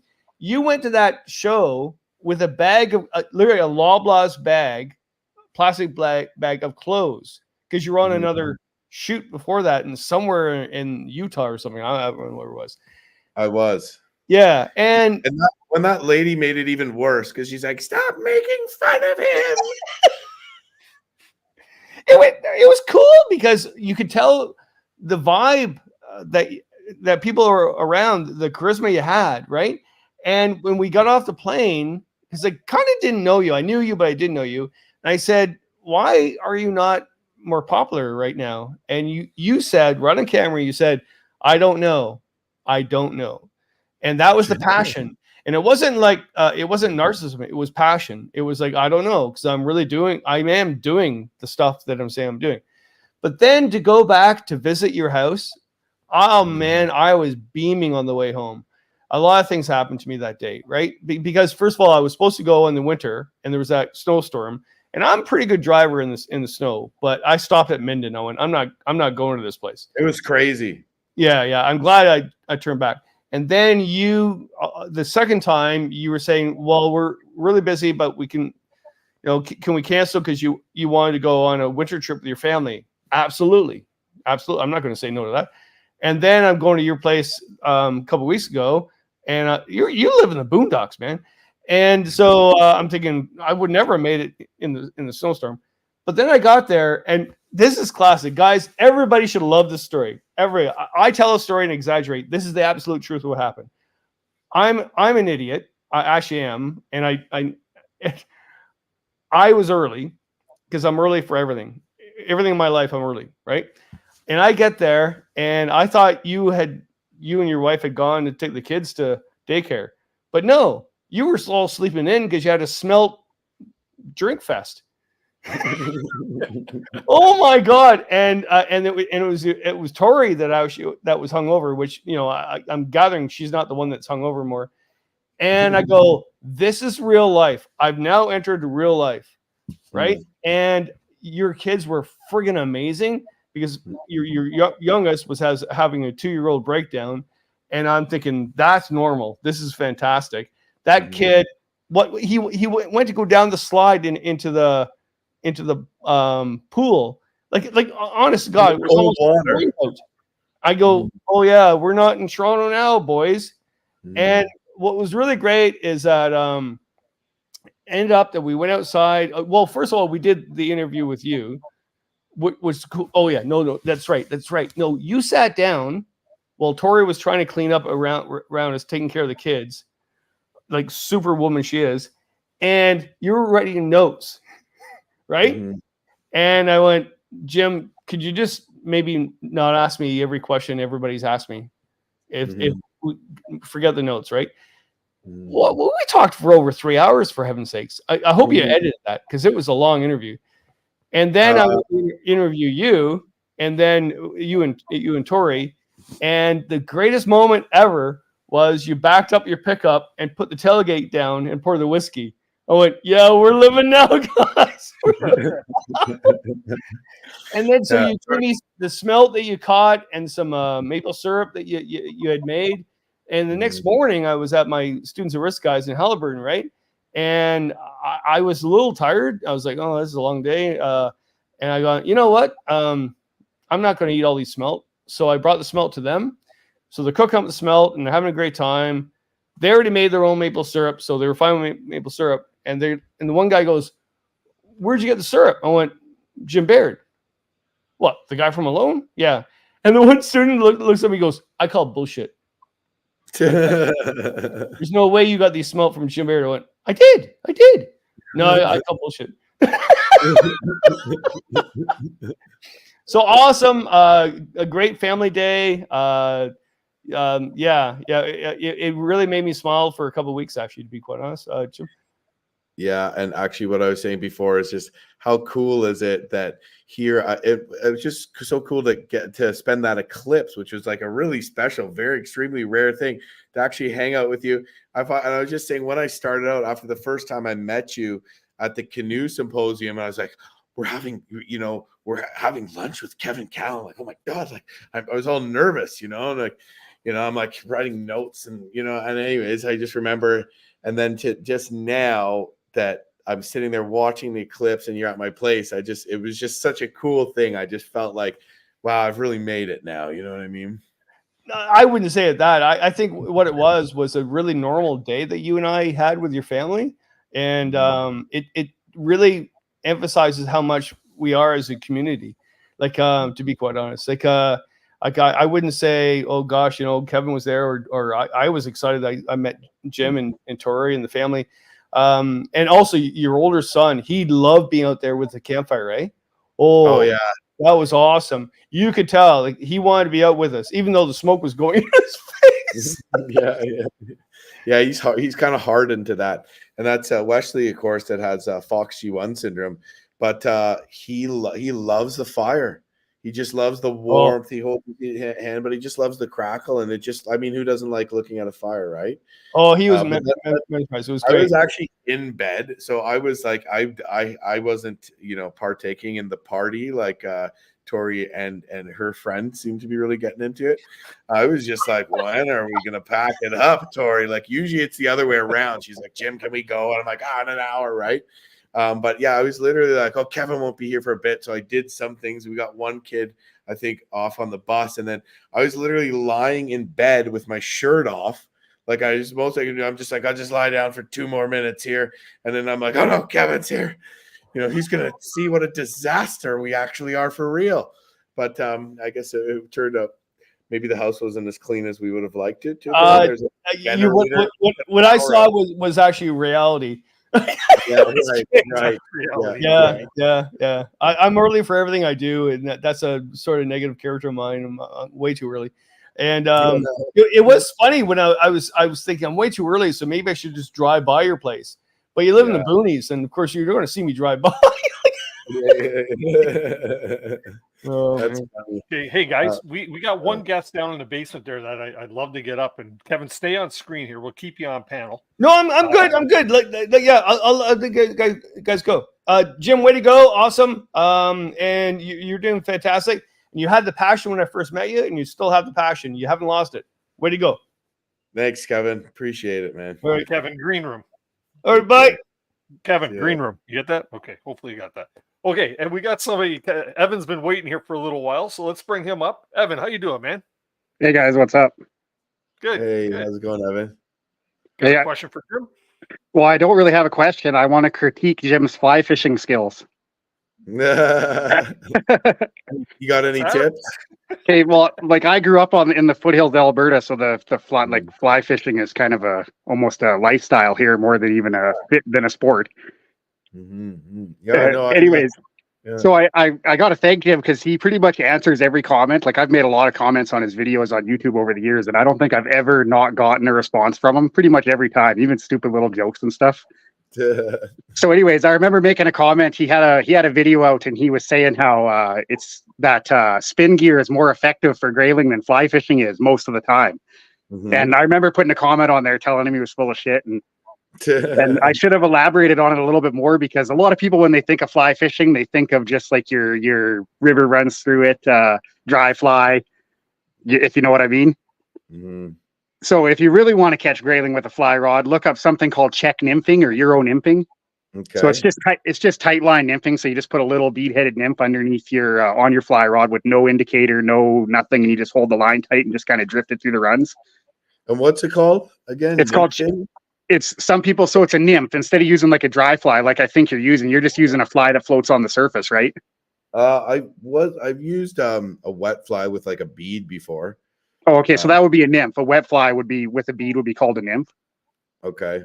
So if you use that and you look up a technique called check nymphing or Euro nymphing, some people call it. It's just basically tight line. You hold you put a couple little tiny split shots on above your fly or 2 flies wherever you're fishing. I don't know what the rules are where you fish. Here in Alberta, we can use 3 flies, but in BC, you can only use 1 fly. So it all depends where you're at. But I'll put 3 flies on there, one about right on the bottom, one a foot up from that, and then one another foot up from that. Nice. And then you just run it through the run and you'll catch grayling like they're going out of style. Like there's a little river in Alberta here, and me and my son caught 250 grayling in an afternoon. So wow. Now they were probably. Why haven't I ever thought of putting 3 flies on the rod?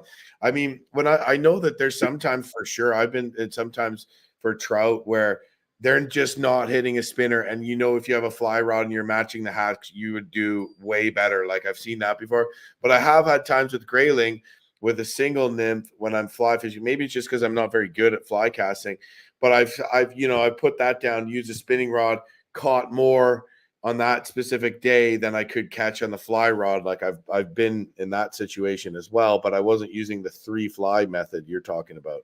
Yeah. So in this technique, you don't actually cast the fly. You fish right under the rod tip. So you're just So letting it's the like, current take it? yeah, you just whip it ahead of you kind of, and then you just let it drift down and you're right in front of you. Like you don't fish very far away. So I don't know if you're Okay. familiar with like the new fly fisher. It's Callan McEwen, and most of his videos are from down in Ontario there. Okay. He's got some good videos on it. If you look it up on YouTube, it's pretty, like, you can find all types of videos about it, but it's just like I said, you put 2 or 3 flies depending where you're at. Some places you can only use 1, some places you can use 2. All right. Well, if I use that on my next trip, I'll give you a shout out. Yeah, I recommend it. I've seen some of the places where you go, you basically have to have like a good deep pool right in front of you. Like that's when it works good. Like it doesn't work obviously if you're on the Athabasca River and if the river's 200 feet wide, like you can't use it there. But if you're in like one of those little creeks you're in that are loaded with those big grayling, works awesome. We have a little bit of grayling here in Alberta. There's not a pile of them, but there's a bit. You should have seen the one spot I hit on the Yukon that was just crazy, like Clearwater tributary coming in, big back eddy, beautiful clear water there, oxygenated and all that. There were so many grayling there, Evan. It was just out of control. Like I looked at I put one GoPro under the water, and you have to look at a bit closer because they're, further. The GoPro doesn't zoom, and there's just like hundreds of them in there. And, I was just catching them pretty much every cast with whatever the heck kind of setup I was using. Yeah, sometimes you can throw a hot dog on there and catch fish, and grayling aren't exactly the smartest thing in the world. So yeah, they hit whatever if they're hungry, right? Yeah, like there's more like roots and stuff in their stomachs a lot of the time, eh? Just like it's like they hit anything that just floats past, it seems like. Yeah, when you're fishing in those rivers, they got a second to think about it, and if they either got to eat it or let it pass, so they usually will eat pretty much anything. Matching the hatch is a little overrated, I think, as far as fishing underwater is concerned. Okay, yeah. Do you want to try to make it a little different than the hatch sometimes, just so it looks with this technique, you would use as big of a fly as you could possibly get with like as heavy a fly because you want to get to the bottom instantly, like as fast as possible. But yeah, if you want to dig deeper into it, if you just look up Czech nymphing or European nymphing, they do competitions in Europe with this style of fishing. That's kind of where it comes from. But if you got like one of those tiny little creeks that just flows into like a bigger river, like we got a river here in Alberta called the Brazos River. So it's named after an explorer who explored that area. And anyways, it's just straight west of me. And there's a little tributary that comes into there, and the Brazos is a bigger river, so it's kind of that like off teal glacier runoff color. But then it's the same thing as in the Yukon, when the Clearwater tributary hits it, if you fish right at that spot, there's usually some bigger fish sitting there waiting to ambush something smaller. Cool, man. Yeah. I love Alberta, man. Did you ever see the one where I backpacked from Jasper to Grand Cache?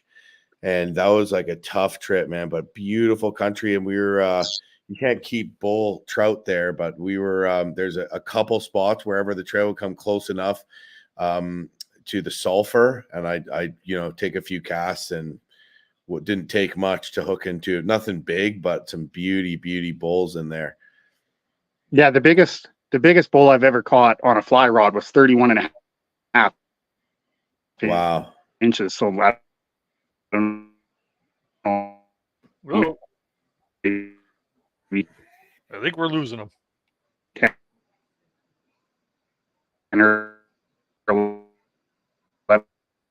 Catching any of that, Jim? I can't hear him that well. Yeah. Evan, I think we're losing you there. We got a bad connection going. Yeah. Okay, we'll let him work that out, and it's okay because we only got a few minutes left, and I got a few questions here in the panel that I want Evan, to your internet was breaking up, buddy. But okay, we got you. Yeah, your I'm here now. You guys see me? Yeah, we see you. We're just gonna. All right, I'm in the sticks too. I live in the bush like Jim, so. Nice. Cool. Well, thanks for coming up, Evan. All right, have a good one, guys. Thanks, man. We'll see you around, eh? Take care. Yeah. technos. I hate techno errors. Okay, we got about 4 or 5 questions here that have been going throughout the chat there, Jim, and we'll kind of close out the show with that. We got about 5 minutes left, so we'll just keep them quick and easy answers if we can. Evan's asking, any chance we get Jim into a solo boat this year? I think he loved a Vertige X. Nice. I actually have a Supernova, which is like, it's not like a Vertige. It's not one of those whitewater solo boats to the same extent. Like you can actually trip in it. But yeah, I paddled. I did the upper mad in it, which Evans probably paddled the upper mad in high water. You know, that's a real doozy. And the upper Magnetovon in high water as well. And it's just so fun, Evan. Like, I totally get. Evan's been bugging me a bit, like, oh, you got to try out one of these boats. And like, I get it, man. Like, it is super fun to paddle, because it's not that even you can run bigger stuff, but you also can just have so much more control. Where, you know, I'm running these kind of loaded prospectors, and you get through the rapids, but you don't have the same opportunity to just kind of really paddle with much finesse and really have the same kind of control in any hop and turn and stuff like that. So yeah, man, I'll have to try one out. Cool. Let's see here. Jay's asking, what's the process for editing your expedition all-in-one films down to one film? Do you edit down to complete component parts, or do you go back to the raw footage? Yeah, so honestly, I remember the when I started doing that, it was I think TA Outdoors was doing like the multi-part series, and then he put it all together in one video. So I did that, and the first one I literally just took all the completed episodes and I edited out the intros and outros, and then I put it all together. And I'm like, oh, you know, this is too long. I don't know if anyone's gonna like this. And I remember Joe Robinette's like, oh man, whatever, just, you know, put it up there, people are going to love it. And sure enough, it took off. So I've been doing that. I think people really like also to watch the whole thing like that, because YouTube will pick up where they left off, so they don't have to try to.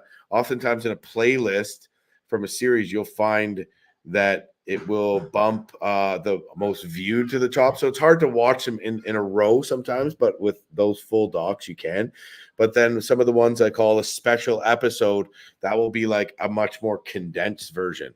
So sometimes I'll do like, you know, kind of a mid-season recap or a special episode. If I have 12 episodes, after 6 episodes, I'll put out like a 2-hour condensed version of the first one, which takes a lot more editing. Same thing with my Year in the Wild. I just released a video called A Year in the Wild. Yeah, I released one last year too, and that one is all my videos from a year. So that's like a major bit of editing. But I am essentially editing from the finished pieces. So one thing you can do with the music, you got to make sure your accounts are up to date, because I ran into trouble with that one because I had Soundstripe, but I canceled my Soundstripe system for a subscription for Music Cube, and then YouTube was flagging some of those, so I had to go re-sign up to Soundstripe and get them to deal with it before I made the video live. But you can actually, what happens is when you're cutting up stuff like that, that the music gets messed up and you don't know what track it was, right? So I actually use the Shazam app, and the Shazam app will listen to what track is in my music. Then I'll search it in my music library, re-download it again, and then I could lay that track in and use it to bridge the two clips if I'm editing out of a finished piece. So I hope that helps. Very cool. Very cool. This one here, and then we're gonna one last question after this one here. But this one here, your Indigenous knowledge is so interesting. Is this gained from people you've met or material you've read? I think that definitely people I've met. So I have a good friend, Al, who's I've known for years, that is one of the last language speakers in the Temagami region. So I've just had a lot of long chats with Al, and also just and with because he's really into the bush life and grew up trapping in a traditional way. I think it's also just been something that I've always just been interested since I was a kid. just fascinated with that in the bush. I remember even my grandmother telling me, well, like, telling me that, I guess she probably would have said Indians back then, but they're very, very, very smart. They're very, very smart people because they could find ways to make anything, very resourceful out of anything. And I just remember always being interested and always trying to make bow and arrows, implements, shelters, everything just out of stuff I found in the bush. And that kind of led to me to just be interested in Indigenous history, who was here before me, what was it like, what were they doing at that time. And so it's always just something that whenever I had an answer that wasn't solved, I would either look it up or ask. And yeah, just on my travels to where I live, there's a good Indigenous population around where I live, so I have friends and stuff like that we chat about it sometimes too. But yeah, thanks. Cool. And we'll close out the show with this final question here from Phoebe Jade asking, speaking of positive impact, seeing Tori's doing paddle like a girl has been super inspiring for her. Did you two meet canoeing? What's the story behind that? Yeah, so me and Tori actually met at a bar called Colonel Mustard's in Newmarket. She worked at State Farm at the time, and my cousin worked at State Farm, whose head office was in Aurora. And my cousin was dating a chick, and we all went to go to the bar, and the girl that my cousin was dating brought her friend. It wasn't a hookup or anything like that. And Tori was just like kind of quiet and cute, she had this little pink like Hollister shirt on. I'm like, wow, she's hot, wonder what she's doing. Like, oh, it'll be interesting. And so I went back and I did like what anybody does. I creeped him on Facebook. So I creeped her on Facebook, and it looked like she had a boyfriend, and she's like on his motorcycle. And like, my boyfriend's got a bike. She had like shades on low. I'm like, oh, she's clearly way too cool for me. She's got a boyfriend and stuff. So, but then, I inquired again. It turns out she just, that was her old boyfriend. She'd broken up. And yeah, there's a few other interesting stories that maybe aren't, but on our first date, I actually, I'll just tell it. It's not sexual, Dennis, don't worry. Unfortunately, we're past the PG rating now. on our first date, I said, I guess because like I'm a nature guy, and she loved she said she was outdoors. She didn't realize what I meant by "Are you outdoorsy?" She jokes now. She thought like I went rollerblading, in that 90 in the valley in Newmarket, not like whitewater canoeing at breakup. But I actually had something I ate. I don't know what it was. And I had explosive diarrhea. There's no way else to say it. It was crazy. It was like bright freaking green. And so I was waiting for her by my truck, and all of a sudden she wasn't there yet. And I had this like in my stomach, and I just ran off to the woods. Ran off to the woods, like, grabbing leaves off trees as I ran. And I guess as I ran, when I went to do my business, I just kicked apart a fire ant colony and threw the leaves into the fire ants. So without knowing, there's fire ants crawling all over the leaves, and I wiped my ass with fire ants. And all of a sudden, this burning and stinging, I didn't know what was happening. I was jumping around, clapping my butt, like yelling, and like somehow pulled myself out together. I was just like pale and sweating and like injured, and like went back out to my truck and leaned up against it. And Tori pulled in, and she's like, "Hey, what have you been doing? Are you all right?" I'm like, "Nothing, just hang out, just waiting." Play it cool, man. Play it cool. Some ducks over there. I probably know what species they are. Let's go have a look, And like, I didn't tell her about this for like at least 2 years. Jesus. You're probably sorry you asked. I didn't ask the question. Thanks, Phoebe. Appreciate that question. There you go. So you know what? We got to learn a lot about Jim Baird tonight that I obviously didn't know, and I'm sure many of you more than you want. That's it, man. That's it. That's the whole idea of these conversations, dude. That's quite the story. That one is. Yeah. Fire ants. Hey, what do they feel like on the bunghole? That must be yeah. Dennis, I don't know if any bit me right on the whole. Let me think. Yeah, maybe a couple, but like it was more like It was more just around the ass or like in the crevice there. And it's like they bite you, but then it just feels like they're still biting you because it burns. So you don't know. So you might have knocked it off, but that still feels like you're biting. But then you feel another bite, and it feels like there's like hundreds of ants biting you at once when really maybe there's only like 100, you know? Well, that's probably the best finish to a show I've ever had, Jim. Thank you very much, man. You're very welcome. You're very welcome. So, you know what, just on the in case anybody in that chat over there is not familiar with you or your channel, where's the best place that they could find your videos and your social medias?